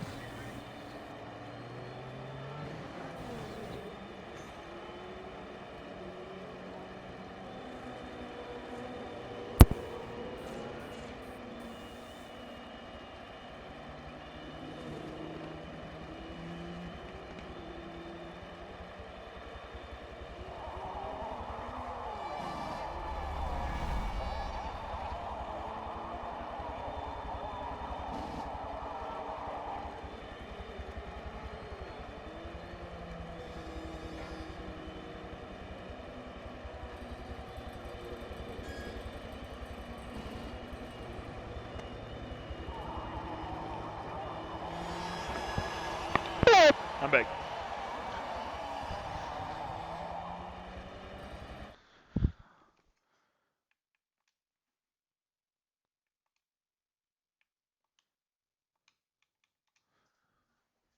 Well, John, let's hear our fast thoughts after that one. Very hectic. The drivers have been just like the fireworks we've been seeing. Very explosion worthy here. Definitely chaotic. I'm very curious to see what the second race is going to be like. Is it going to be just as bad, or is it going to be a lot more calm? These guys actually, taking their time on the restarts instead of, pushing and shoving and taking all these positions, throwing it 3 wide.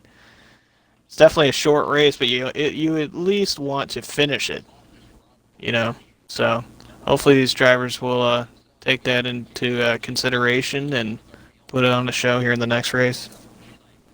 Yep, another 15, another chance of victory lane. I'm fried, dude. So again, we prepare to see the other drivers go to battle.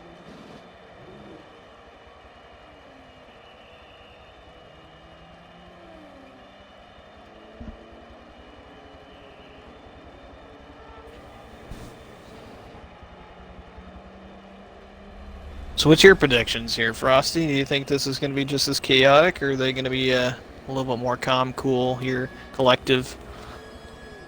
Well, Landon's in the field, so he's probably going to wreck. No, I'm kidding.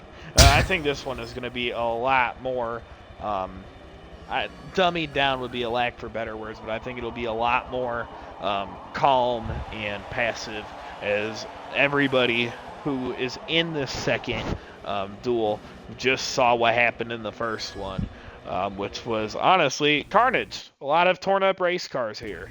So I think that the drivers are going to be a lot more careful, hopefully, in how they not only present themselves, but how they take on this challenge. Because again, it's only the top 8 that make it through. It is not just a guaranteed free pass to make it into the race. They have to put in the effort and the patience that it'll take to be able to be in this 500. So again, as predicted, the Sandwich Maryland will get another shot at this one because he lagged out before the green flag, followed by excuse me, Hyundai in the 84. He came up just short of winning the Indianapolis race earlier tonight, so he will get another shot at the trophy here in Daytona for the qualifier. So he'll be in this field, followed by Shadow Alpha 81, one of our international drivers. Your boy Lando 15 in the your boy Lando 15 in the 48. He is the winner of the Indianapolis race, the qualifier. So he is not only in the series, but he's looking to double down and pick up the win in his respective duel. I do not know if Diesel Neck will be allowed in this one, but Smat Pack will be in that Walmart number 37 machine. He was one of the drivers who made it just about all the way through the postseason last season, so he is going to be one to watch. Woozy Emu in the DeWalt M&M's Confederate 18 car. He is in this one. Followed by Chris the God 4 in that good-looking WeatherTech number 16 Shane Van Gisbergen inspired Chevrolet.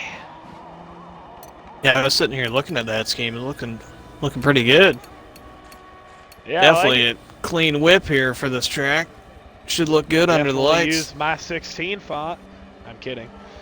That was a joke. That looks awful.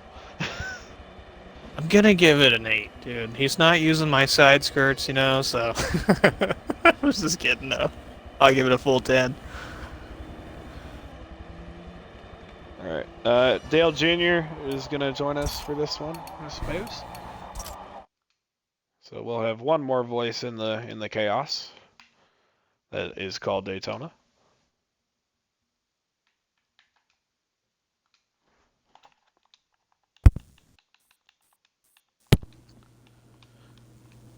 Here's Dale Jr., driver of the number 3 car, joining us for the booth for this second duel. Junebug, how we feeling?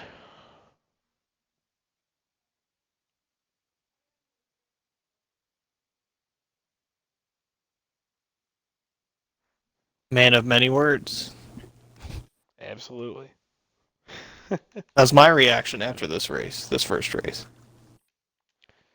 Yeah, a lot of me screaming, "Oh!" That comes natural, though. Yeah. They say that I sound like Raygun, but I commentate like I'm the literal Dale Jr. So He practices in the shower, guys. Yeah, I do. I like to consider myself an unhealthy mix between Dave Moody and Dale Jr. Here he's gonna go. Whoa! As we have Dale Jr. 38833 here in the booth with us for this second duel, along with Who's Easy, the oldest fart I've ever met in my life, along with myself, the youngest fart in this world. Nah, I'm playing. But we are getting ready. we're getting situated for the next duel. Again, looking through the field, Chris the God 4 is in this one, along with Woozy Emu, Smat Pack, ya boy Lando, Shadow, I don't believe New Days is, Hyundai will be in this one. Hyundai. The Sandwich will get another, I can't pronounce words and you know that. Sandwich and Space Pizza in a 27 Ford. Interesting. Alrighty, boys, we saw a lot in the last one. Yep. We saw a lot of the wall. We saw a lot of carnage in that last one. So as we look into this one, Who's Easy just asked me this one, so we'll reiterate it again. Do we think we're going to see the same thing, more of the same drivers being extremely aggressive, or maybe we'll see a bit of a different outlook, being maybe a little bit more of a passive race? What do you guys think we're going to see in this second duel compared to the first one? I think that depending on where they load in, Hyundai's got, he's been the class of the field. Granted, the time he had off, I think he was practicing more than he was showing up, but he's still fast. Yeah. One driver that I am absolutely keeping my eye on for this one is Smat Pack in that Walmart 37. Had a very impressive year last season. Back for more in that hot rod. We'll see what happens as we are loading in. Again, to the folks watching at home, it is, well, we're all at home. It is another very abrupt 15-lapper here. The top 8 drivers who are not already the top 8 drivers lock into this show, unless there are folks who are already locked in, unless they're already locked in, being Zero Fan, Pizza, Gibson, or Smat. So Smat and Pizza are in already, regardless of what happens. So with that being said, 6 of these drivers will be in to the Daytona 500, the BRL 500. There are 8 in this race. 6 of them are going through. I'm going to ask you both, who do you think's heading home? Who's going home tonight? Shadow. Yep. Shadow. Yeah, Shadow. Not a biased opinion, it's just my personal experience. Just kidding, Shadow, I love you. No, he doesn't. Yeah, maybe that wasn't the best question to ask. I'm going to have to say Woozy on this one. I think that although he has had some okay performances in Daytona, I'm not sure if he'll... Oh, there goes Maryland. I'm not sure whether or not he'll be able to withstand the pressure that comes with battling the beast of Daytona. So we'll see what happens. Obviously, I wish in a perfect world that all of these drivers could get in, but unfortunately, people like Shadow just won't be able to. I'm kidding.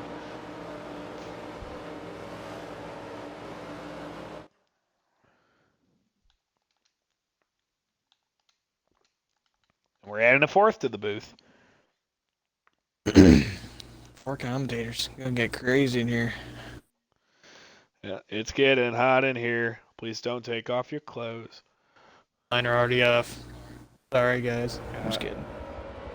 Bad. Welcome in, beloved car, one of the lead officials of the Blitz Racing League, driver of the number 8 Klondike Chevrolet. He is here with us as we prepare to begin duel number 2. Ouch. Got a copy, brother? I'm watching the 18 car. Got Woozy up here. Chris the God is on the outside. Getting ready to come to the green flag, boys. We'll see. Will this duel be like the other one, carnage, aggression, or will it be passive, clean, looking for it? It's Woozy Emu 3160044 on the inside. Chris the God on the outside. Hyundai 3rd. Shadow Alpha 4th. They're going to come to the green flag. The green flag is in the air. We are underway for duel race number 2. Woozy Emu on pole. He's already falling like a fly. The 84 looks to the inside of him. It appears he may have missed a gear or something. That 84 did appear to pass beneath the WL line, though, so that's something to look at. But already flying into turn number 1.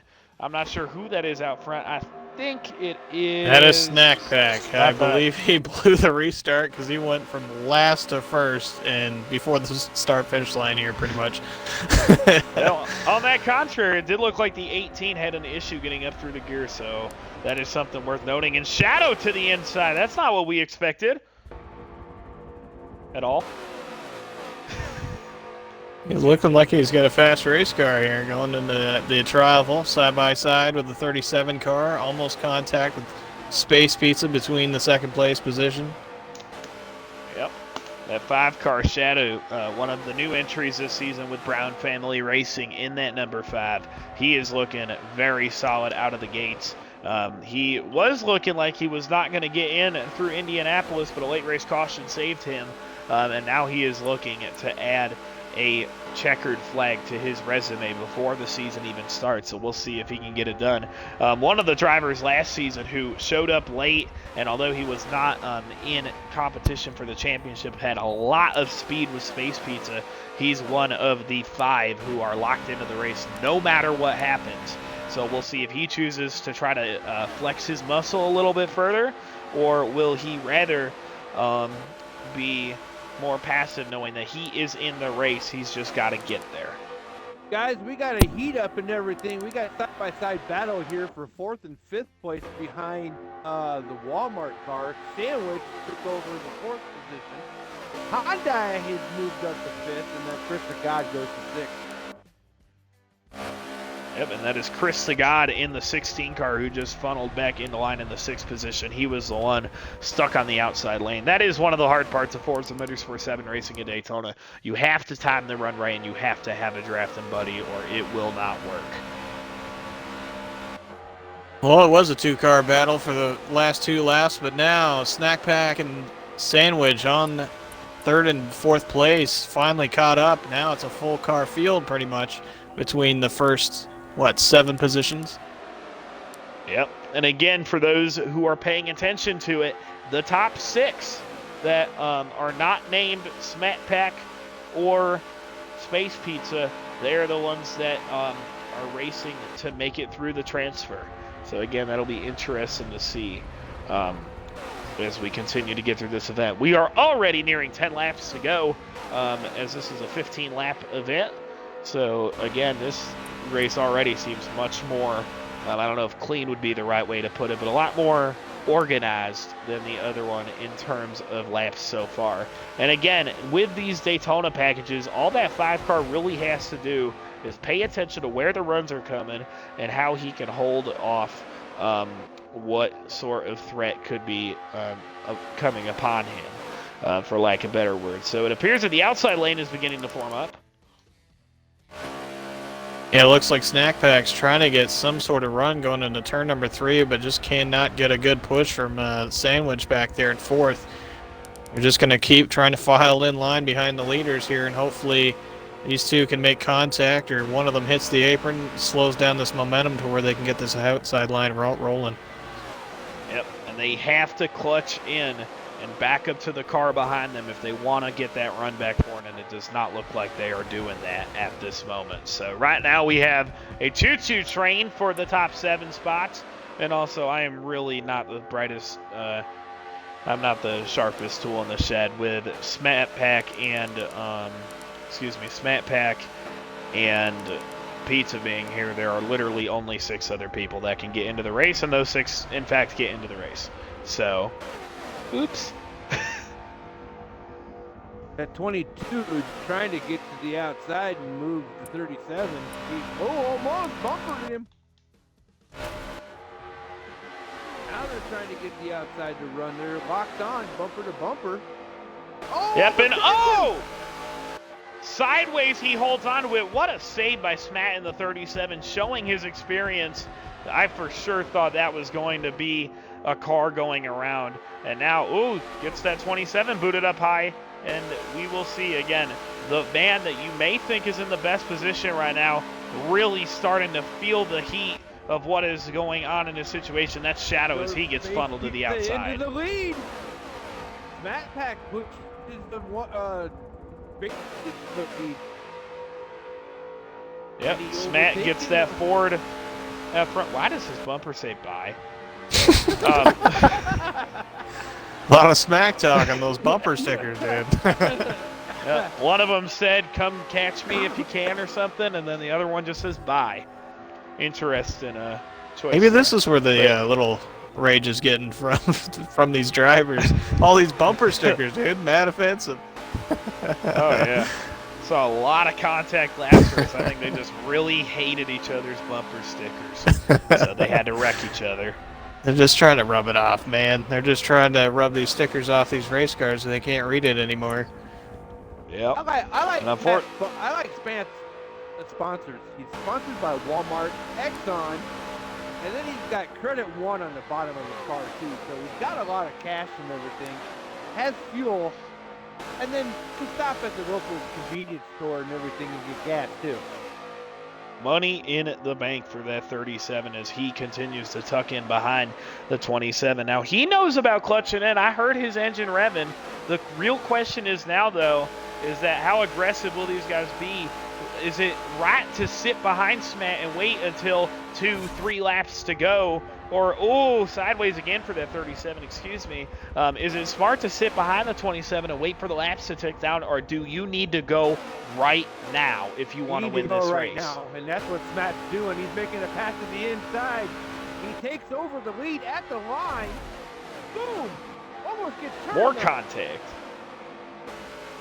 Contact coming to the line, going to turn one. Smat leads with Space Pizza in second, the sandwich in third. Yep, very aggressive push in there. It almost turned into a crash again. That 37 is on life support right now with those rear tires sliding around as he is. Now, you see, these top two, they are pretty far out. They have to remember the rule, though, that the top two, no matter what, cannot lock bumpers. They can bump, they cannot stick. Anybody else behind 37 them, was just on the clutch. I just saw him just a second ago, so I don't know. He's doing it again, on the clutch again. Be interesting to see here as now the 22 and the 5 are working their way back up through. But yeah, that is something worth. Ooh, a dart to the inside by the 22. He's going to get to the bottom of Space Pizza. Now, can the 22 get his drafting partner Shadow in line, or will the 27 shut the door? He tries it. The 5 barely stays in the inside. A lot of contact made as now the 5 looks to the outside of the 22 with help from the 27. Excuse me, flip that around. The 27 to the outside with help from the 5. It does not seem like that run is going to work out very well, though, as he gets funneled out. Again, very few laps in this race to determine who gets in and where, actually, rather, the next race will determine where they start in this race. So again, a lot of moving pieces right now as we have crossed the 2-hour mark on this stream. Want to give a big shout out to all the BRL fans tuning in and watching this show thus far. It has been one heck of a show. The more times I say show, the more dumb I sound.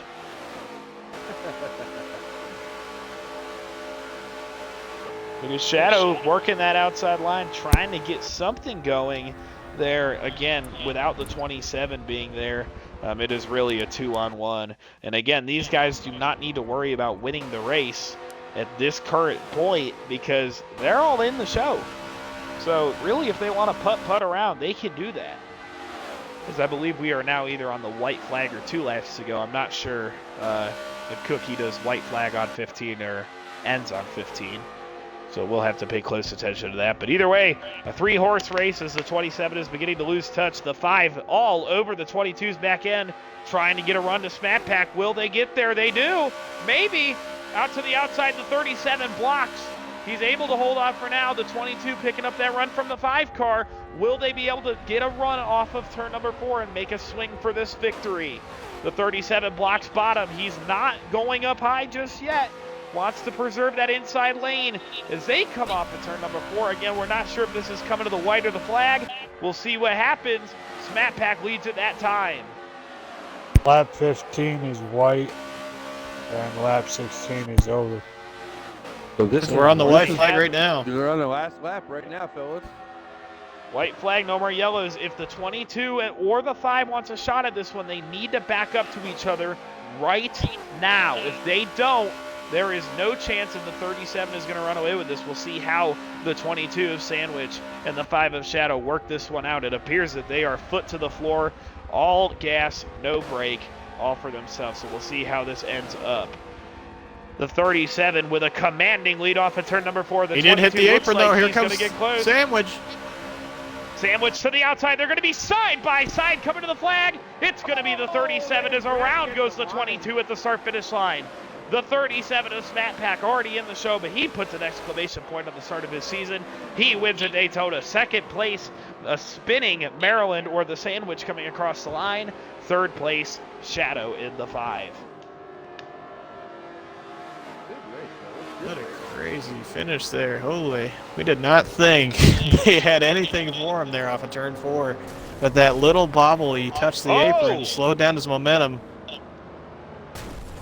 More bumper sticker action coming after the flag as the 22 hooks the 5 after the start-finish line.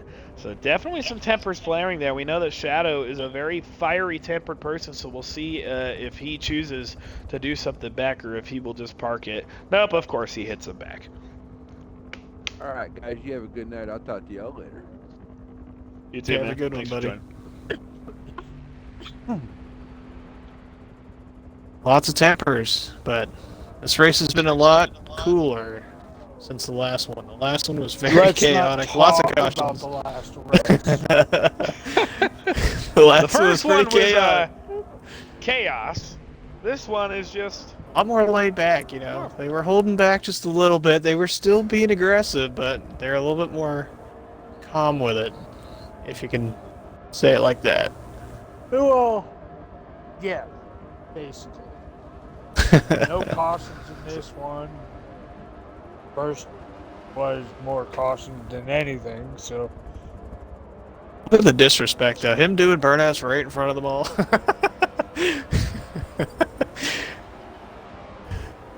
Hey, Frost, Yes, sir.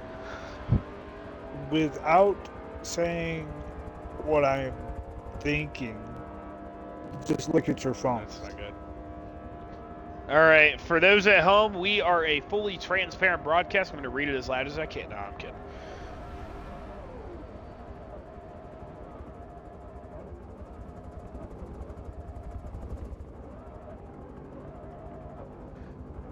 So with that, John, beloved, we have been through now 3 events, and there's still one more to come, and that is the actual qualifying race, where all of the drivers who are in the show will come back together for one more 15-lap heat race, and we'll determine positions 2 through 16 for the Daytona 500. Who's on pole? Me. Craziness. That's all I gotta say. Good luck to you, man. I might die a week from now.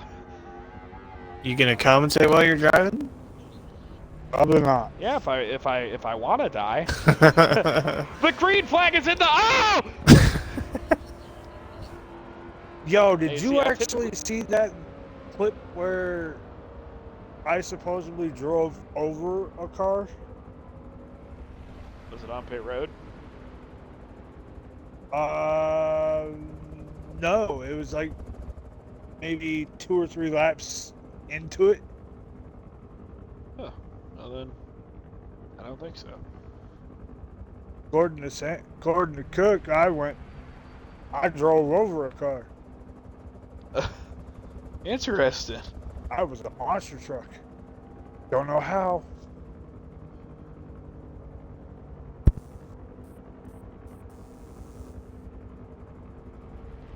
But did you get that message yet?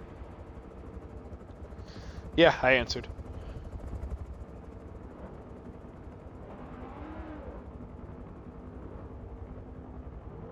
I'm not sure if we're doing post-race interviews or not. The Sandwich was asking. We did not for the last one, so I'm not sure if we would for this one. That's what I Be a was little talking unfair. about. Yeah. But if he's not, then Jody was asking. I was like, no. No. No. Sorry. Yeah, we would be so negative in the team points, dude. That'd be no. So, seeing how I messed my car up in the first race, does that mean I get to come back for the actual qualifying? Or how does that work? I don't know if I understood what Sam said correctly. I believe the qualifier, or the qualified qualifier, is just out of those who were not eliminated. So I don't think you would be in that. No, but because that's I got something I'd asked eliminated. him. Yeah, if you're eliminated, I don't think you're in that last race. But your guess is as good as mine. I told him to just shoot me a message. Yeah. So it appears that they're getting the replay, hence why we are taking this abrupt break, for those wondering, as we are very close to the 10 o'clock p.m. mark for those Eastern time folks, 9 o'clock Central, and so on and so forth. Well, what are you talking about? This is about the time we normally get off of this thing. Yeah, but we still got another race. Yeah.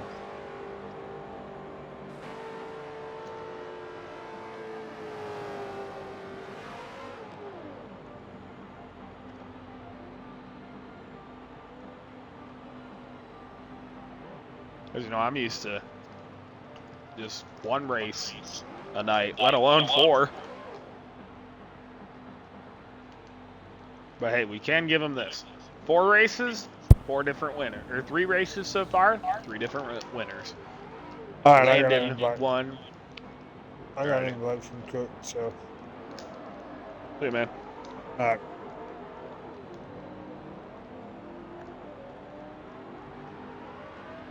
So yeah, as we were saying, there were, now it's just back to me and Gigi. 3 races so far. 3 races so far. Fine, just me. 3 races so far, and 3 different winners being smacked. What do you mean?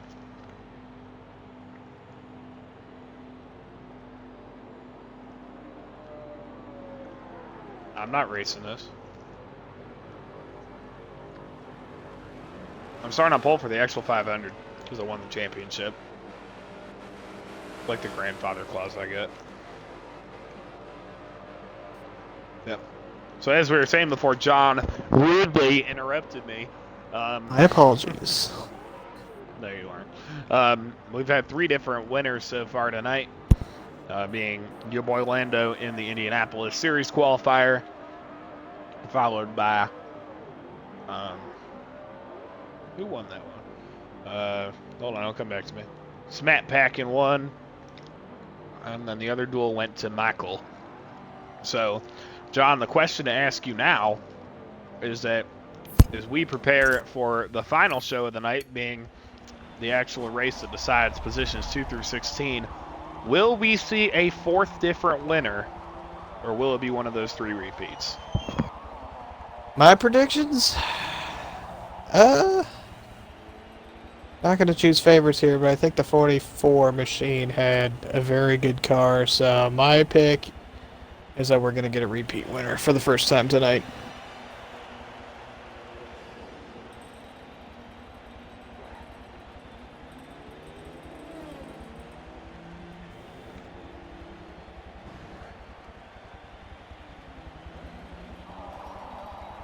Definitely going to be a chaotic race, though. From what we've seen in the first race and the aggression in the second race, it's all going to come down to this moment. These drivers are at the all-time high heated from their races prior. So hopefully everybody can kind of cool it down for this race, because obviously you want to finish it. This is where it all comes down to. So hopefully we see a good race. Hopefully everybody's calm and cool, battling for the win. Hopefully we don't see any jumpers on the restart, because I'm not gonna say any names, but We seen a good amount of them tonight, jumping restarts, but I'm obviously not a Absolutely race gonna be. official, so I don't know what the rule is prior to that, but, you know. I am. And you know what? How much insight I'm giving you, John? None. No, I'm kidding. The rule is that when the leader hits the line, all drivers can go, which, unfortunately, because it's a loose interpretation, that basically means drivers can lay back and then thunder the throttle when the leader hits the line to get an advantage without it being a penalty. That's why Back in Black does that every 30 seconds. Ah, okay. See, in FRC, I Kyle tell Busch people to get starts. banned for that. Must be the name. So yeah, we have one more event tonight. This is the, out of the 4, God almighty, we've been here a while. Out of the 4, this is what I would consider the main event. We've decided who is going to be in the series for the first round. We have decided who is going to complete the field for the BRL 500. And now there's one more question. Where will they start? Unless your name is XR Frosty. I know He's a where pole I'm dancer. starting, John. I am a pole dancer. Why am I'm getting text messages from people I haven't talked to since like 2020, man. Man, these Pop-Tarts up in the booth here, they're pretty good. You should try one there, Frosty. Dude, I don't know what type of food they're giving you. I'm getting fed freaking airheads. Old crusty airheads that have been sitting in my room, this booth for like 13 weeks that I'm eating right now. Chewy. Jeez. Can I get one of those airheads over here? Yeah, thanks. Let me try one of these bad boys. Sour. Yeah. Oh, Hey, did you guys give him the tangy one?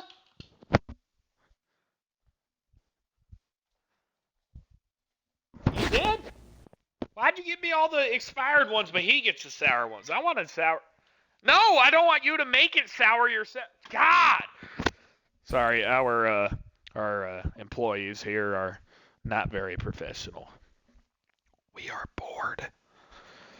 All I gotta say is drinking my drink after tasting that thing, not a good combo. My name is Dr. Frosty. I'm over here drinking my drink with my name on it. Just And drinking I'm my ready drink to do here some with my BRL. name on it. We're watching BRL. My name's Suzy. Carson, Big time 14-year sweat Forza. Never touches grass, but really likes to touch other things that I'm not allowed to talk about on this broadcast. Yeah. Hashtag IEC. Just kidding. Welcome Just to kidding. We Are Bored. We Are Bored. I don't know what's going on. So now I am singing a song. Cook's going to be like, dude. Frosty the Snowman Yeah, he was a jolly Marilyn just happy texted me soul. giving me the update because he knows that I'm sitting here singing. Wait, I just realized we're going to get copyright, so we can't sing. Oh, really? Yeah. Dang, I'm Twitch that is good of a stupid. singer where I'm gonna get copyright strike. That's I terrible. have before. Holy, really? Yes. I Oh have, my 'cause gosh. I was singing Somewhere Over the Rainbow bass boosted and I got flagged. Anyways, courtesy of Maryland, who is in their party, last race should start in about 5 minutes. So that puts us right around 10:09 p.m. Eastern time. I'm pretty sure they're hearing me and you shoot the bleep. And they know.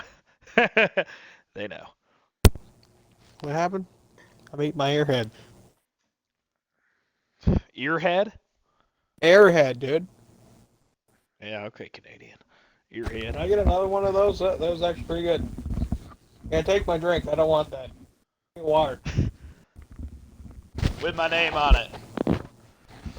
Yeah, don't forget the logo.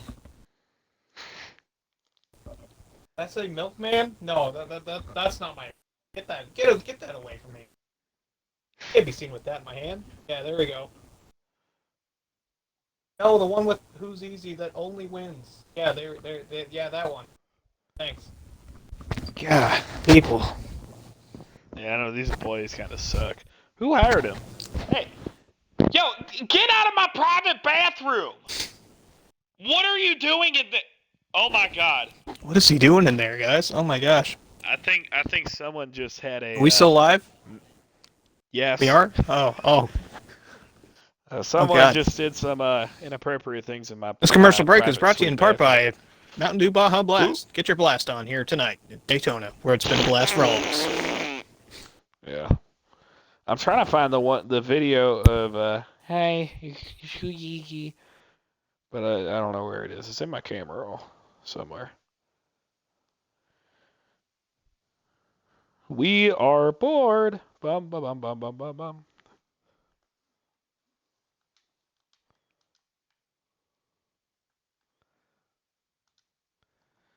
So again, folks, I want to give a big thank you so far for all of you sitting here sticking with us as we prepare for the final event of the night. We will be doing top 3 interviews after this one. And then we will be free to prepare for the illustrious BRL 500. This league races Wednesday nights at 7:30 p.m. Eastern Time. You do not want to miss it. And they started the race, and I didn't even realize. Oops. All right, hoo-hee-hee. I mean, yo. Is this it?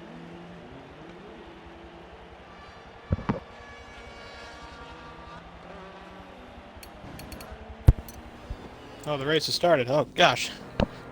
You did the same thing as I did, didn't you? Oh, man, I was sitting didn't even here expect it, so. sucking on an airhead, so, yep. We're back.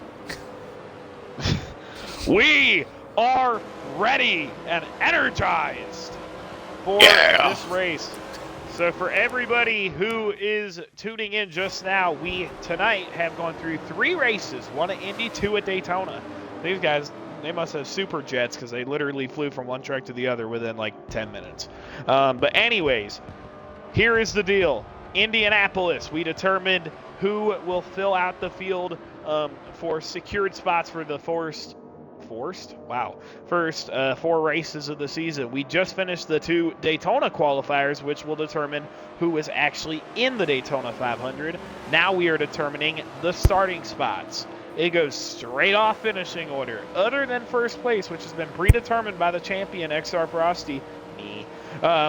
Everybody else behind will be determining their starting position through this race. So the winner starts second starts third, etc. What's your predictions there, Frosty? Who do you think's going to win this race? Honestly, looking at the performances of these guys tonight, I really like Hyundai. He knows how to draft. He has been very close on several occasions. I think if there's one driver you want to put money on here, it's got to be Hyundai. And also, for those wondering, the white flag for this race, unless there is overtime, is the start of lap 15. The checkered is the start of 16. Where is the Who's Easy drinking my drink, dude? But anyways, enough with that. We are going over to the start-finish line. I just found it.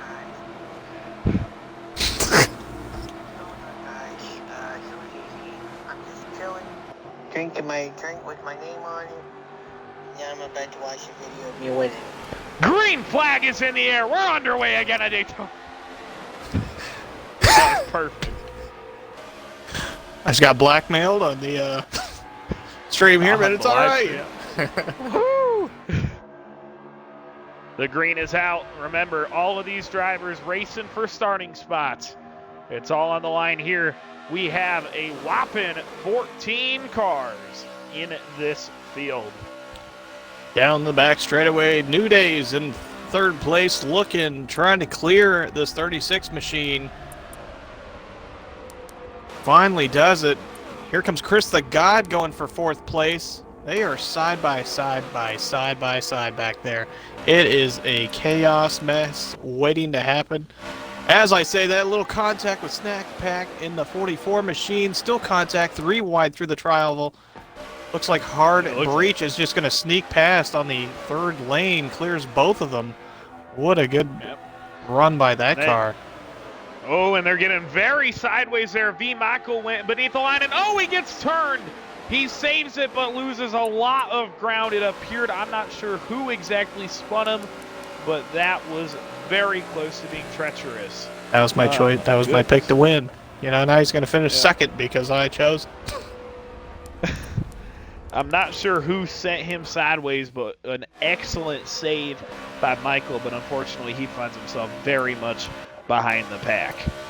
But now as we go back up to the leaders, it is a several car train led by the Sandwich, followed by Hyundai, followed by, it'll come back to me, tell me, New Days, followed by Sam Cook, and then Hard Breach, who is one of those who is locked into the 500 regardless, in 5th, and Maryland is shaking.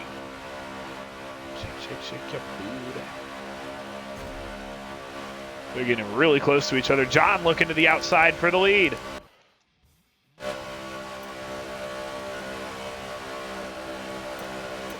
And it's important to watch here how there are 2 Toyotas lined up behind 1 Chevy. Will that play a part in how they race as they try to get the lead from that last car Chevy? As here comes Hyundai to the outside. He knows better. He tucks back down. Again, a single car stampede for the lead. They're side by side for the race lead. Never mind, Hyundai is going to fall in behind, but here comes New Days on the outside looking for third, trying to make it happen. Almost contact in turn number 3. Gets really close to each other, but doesn't have any contact. Luckily, these drivers are all tight together right now. Within a couple feet at least. Pretty crazy racing right now. Not an inch to give. As now it looks like the 16 car fell below the WL line. He gives back that time. So far, the 15, yep. It's been a day. The 22 of the Sandwich leads on lap 6 of 15. There we go. And again, too many airheads. Yeah, exactly. Moldy airheads. Thanks, John. Hey, screw you guys! Give me more fresh food! Sorry. It appears that, the entire top 5, top 6 is all put together right now in a blanket, followed by a couple guys tandeming out back and others losing the pack. Again, to those tuning in right now, this is for who will end up, in the top 5. I did it again. Who will be 2nd through 16th in this field?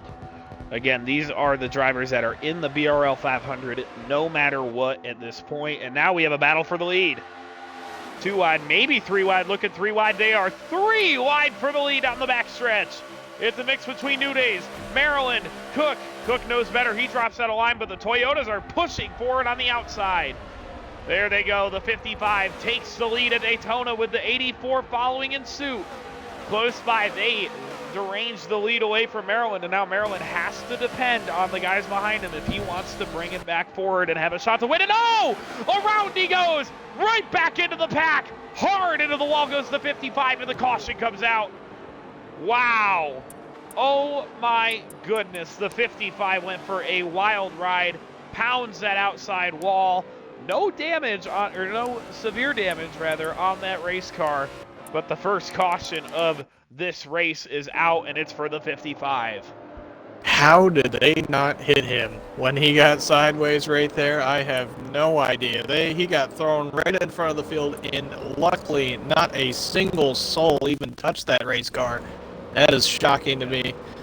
Great Everybody by all these guys very by lucky. mentioning that. Yeah.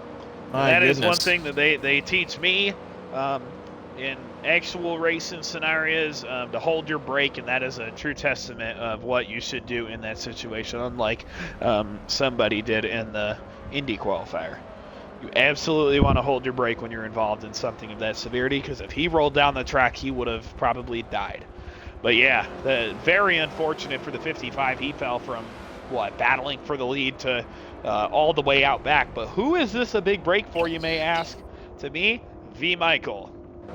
He was looking very much out of it He is one of the strongest plate racers in this field, and now he's got a shot to go right back up there and battle for it again. So this calls for a certified. What's going on, guys? Who's easy? I'm just chilling, drinking my drink with my name on it.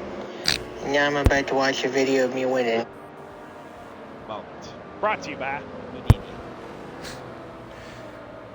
With that wreck, look who's up front now. We haven't seen him at all in the Daytona race. Lando, the Indianapolis race winner, up here in 4th position. Maybe we can dial up that race card and see what he's got to say. See what kind of race he's having so far. Yeah, you caught yourself there. So yeah, curious to see that 48 and the 5, both very strong Lando. drivers here. Too easy and Frosty up in the booth. You got a copy. I'm here. You're looking pretty strong, dude. You obviously won the Indianapolis race. Do you think you're going to be able to have enough speed here to get it tonight in this Daytona one? Jesus. Yeah, car's feeling good. Starting to get used to this pack racing and making all the right moves. Yeah. Tires doing? Doing pretty good. I think my highest one's at 7. Yeah, hopefully I'll just make more moves and I'll be good. Yeah, you're looking pretty strong. Hopefully you can keep her up front, man. Good luck to you. Yep, 10-4. Kill the 5. We heard You everything like on my- stream. You heard it here first, baby. Who's easy? Frog P in the booth at Daytona. Electric. Hell They're yeah. gonna be watching. You can't take that. I can't say that? That ain't a swear word. Alright. Alright. After the race, they're gonna be watching back. And they're gonna be like, "What are these guys on? Ketamine?" Now just airheads. Yeah, moldy airheads. Family As friendly. they come back to the line, family-friendly moldy airheads. It's going to be Hyundai, Maryland, or otherwise Sandwich. The green flag is back in the air, and they are running again with just 5 laps to go. They are Jostling 4 for wide track coming into position. turn number 1. Huge contact. And around he goes goes. around. Up the The racetrack. 27. Whew. We'll see if that will be a caution or not. It appears that they are going to stay green. The 27 backed it into the wall hard there. And it appears that he has damage. Not enough to call him done, but enough to end his chances at a victory tonight. Very difficult situation for that 27 car. As we've seen, other cautions were called for incidents that were not as severe. So, oh, yep, the caution has been called now. So disregard what I was saying. Breed cautions. All right, let's see if we can, if I can dial up the 9th place driver of Shadow.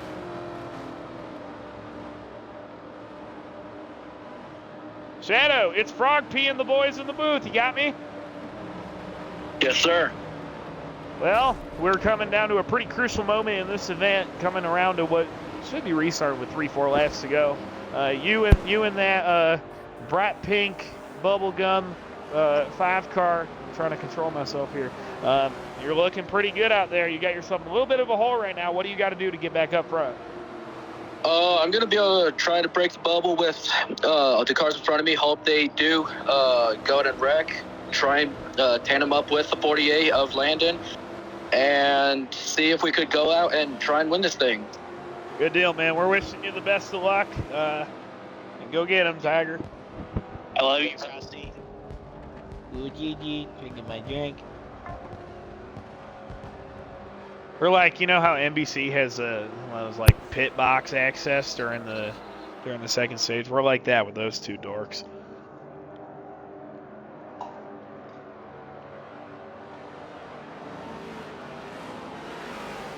Well, let's see if these drivers can make it to the white flag without crashing.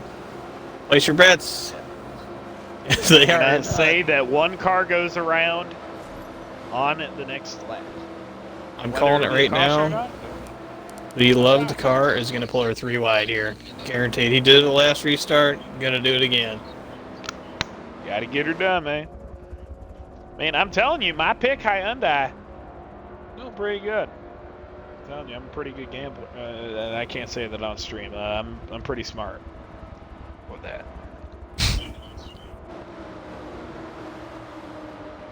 Pushing the limits, gentlemen and ladies. That's what happens when you put me on a microphone for 3 hours straight. I lose it.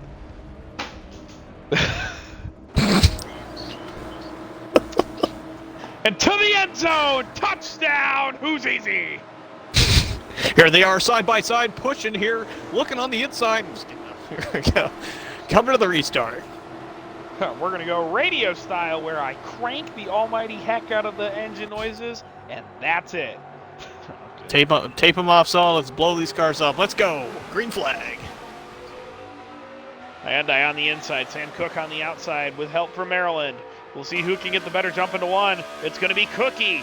The league owner takes the lead and takes full command going into turn number 1. He's got Hyundai behind him. This is not looking pretty.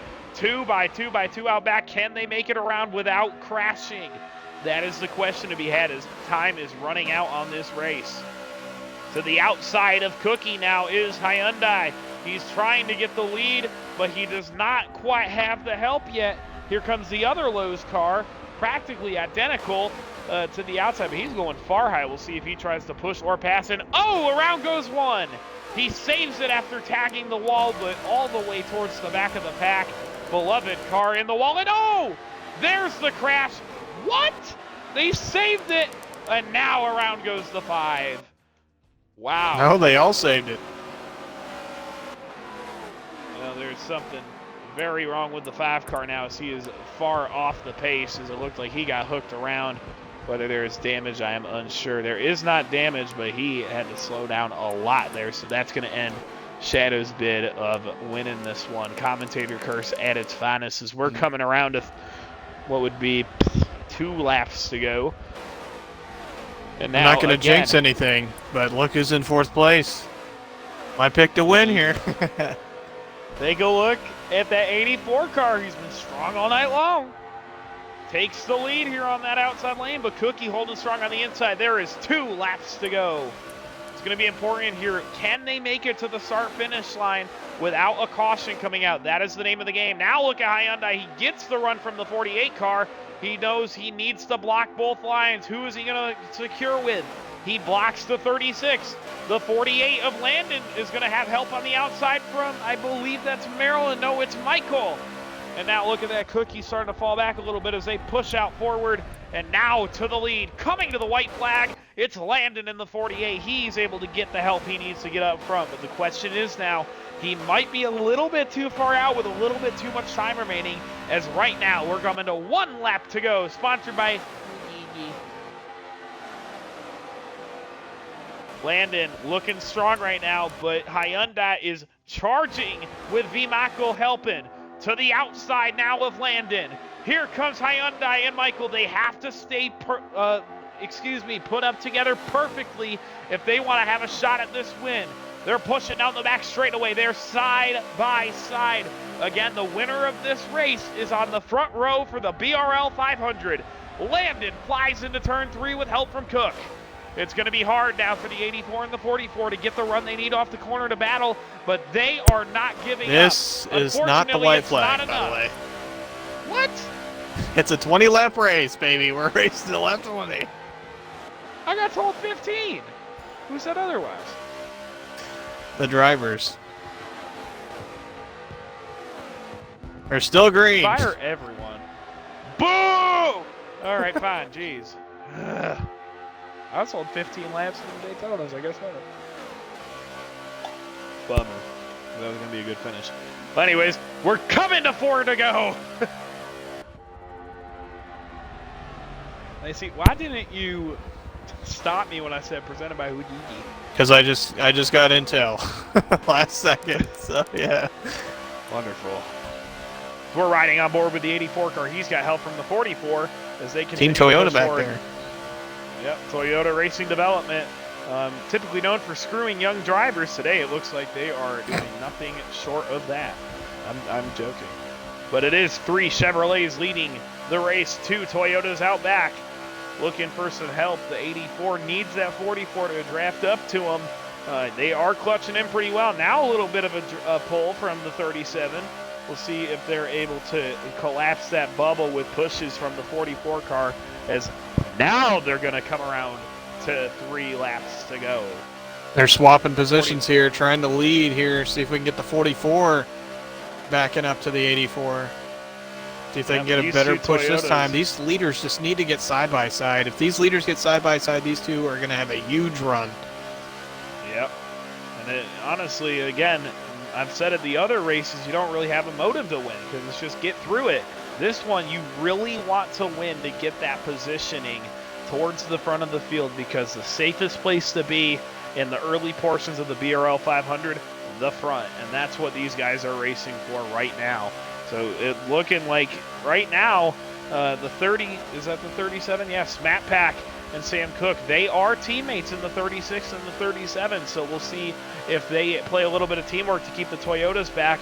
But regardless, they're running out of time, and Landon is sitting in the catbird seat as they come around to 2 laps to go.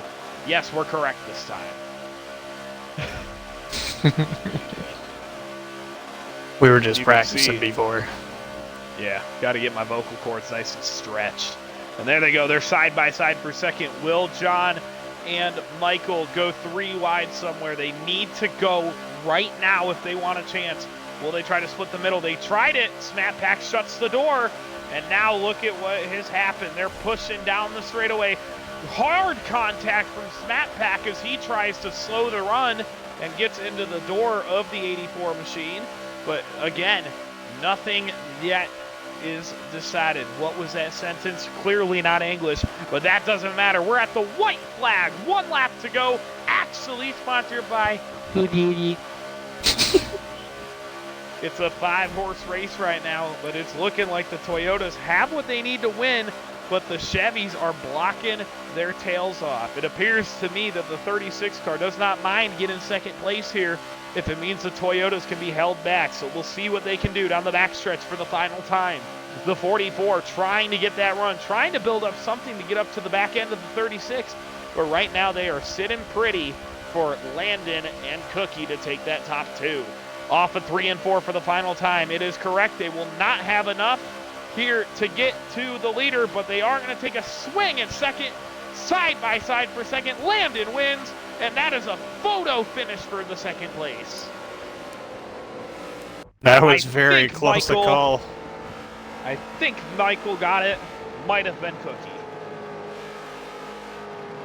Congratulations to Landon. He played the cards perfectly there and was able to catapult himself from what seemed to be virtually impossible to win to that first place, and he will sit outside pole alongside Frog P for the Daytona 500. Thank God. Race. Crazy race. Good racing by all these drivers. Absolutely. We were expecting this to be really chaotic, having everybody in here after all of that aggressive racing, but finally these drivers were able to settle down and actually put on a very good show. Very proud of these guys tonight.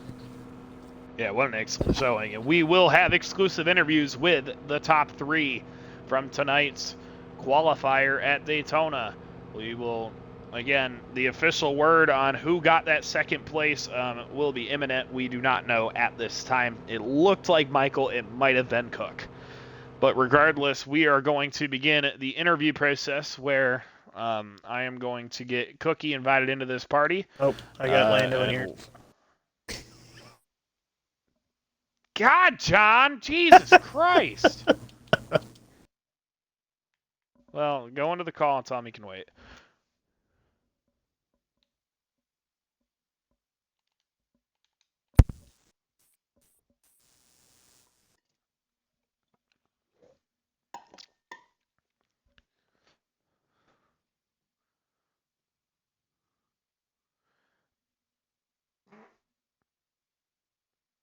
I hope you couldn't hear that, John.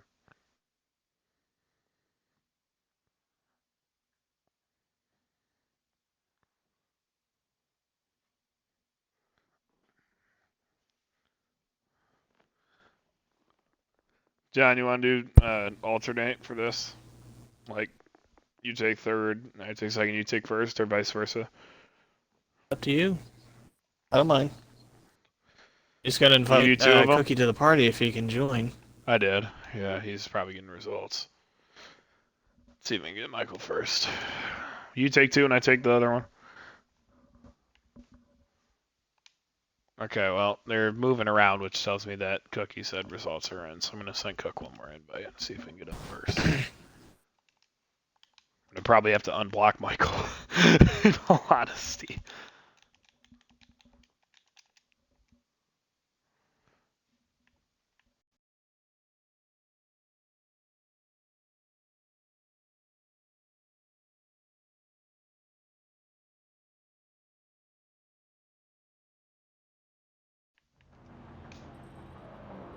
You said you got whoever gets first.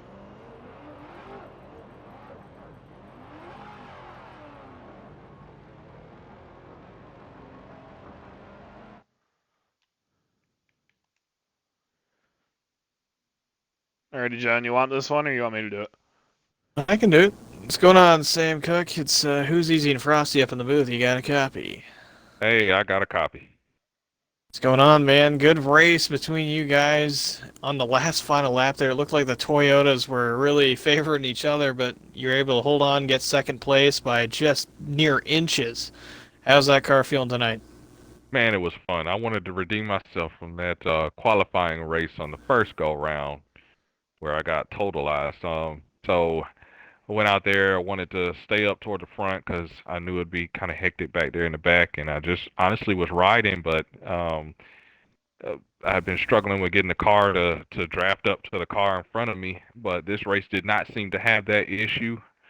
So it felt really good. It felt really free. It felt fun to drive. I can't wait for the 500. I'm ready to go. Yeah, you definitely have a fast race car, but up front, pretty much every single Daytona race we've had so far, definitely have the car to do it. So hopefully, you have a good race in the 500, man. Appreciate you. Yes, sir. Alrighty. Let's see if I can get Slay in here.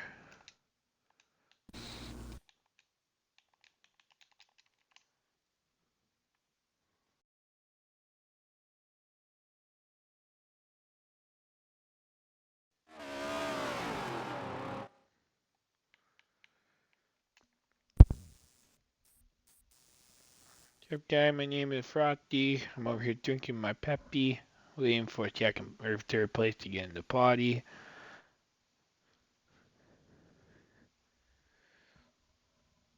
Alrighty, Slay. It's Frosty and the boys in the booth. You got us? Yep. Man, make sure your audio is included. Man, what a great race for you. You and Hyundai over there in the Toyotas, you guys looked really strong, came up just a little bit short. What else did you need there to get the dub at Daytona?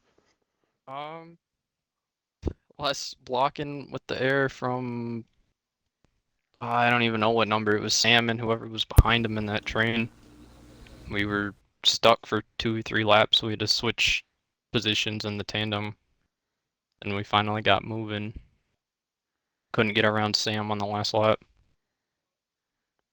Yeah, you guys had a really tight battle there for a second at the end. That was a lot of fun to watch. Looking forward to next week's Daytona 500. You and Hyundai and a lot of the other Toyotas looked really strong there plate racing, have a really good chemistry. What more can you do next week that could propel you to the Daytona 500 victory? Car felt a little bit loose, so probably gonna tighten it up a little bit. Make sure it's more stable in corners so I don't get turned while I'm getting pushed.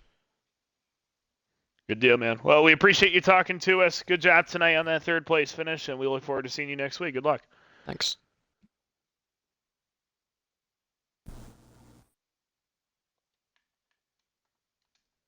All right, now let's go get Fart Paste Landon.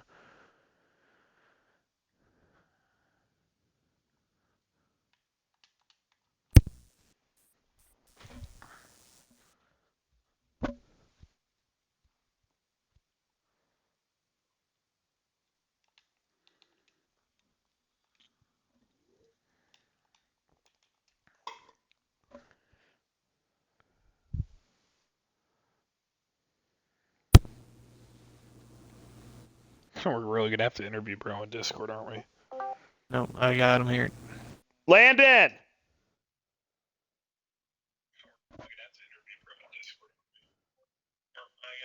Shadow, where is he? He's trying to join off his phone. Join the party.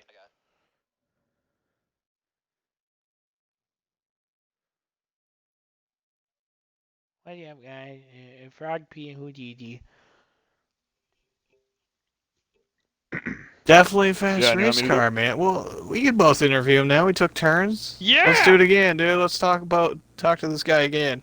We talked to you during the race. He definitely had a fast race car. Showed it here tonight. Dominated the last few laps. Held off a hard charging team of Toyotas, plus that 36 machine who is looking on either side after every single lap. How did you manage to stay up front?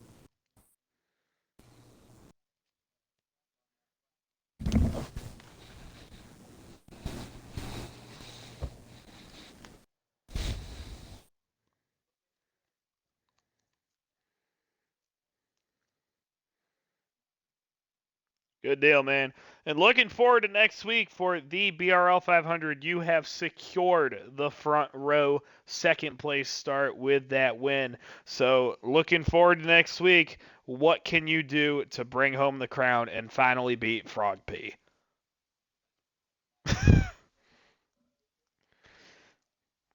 Yeah, man, you had one heck of a ride. That 48 looked really good out front. Last question, because I feel like being sarcastic. How did it feel to beat the Ally car?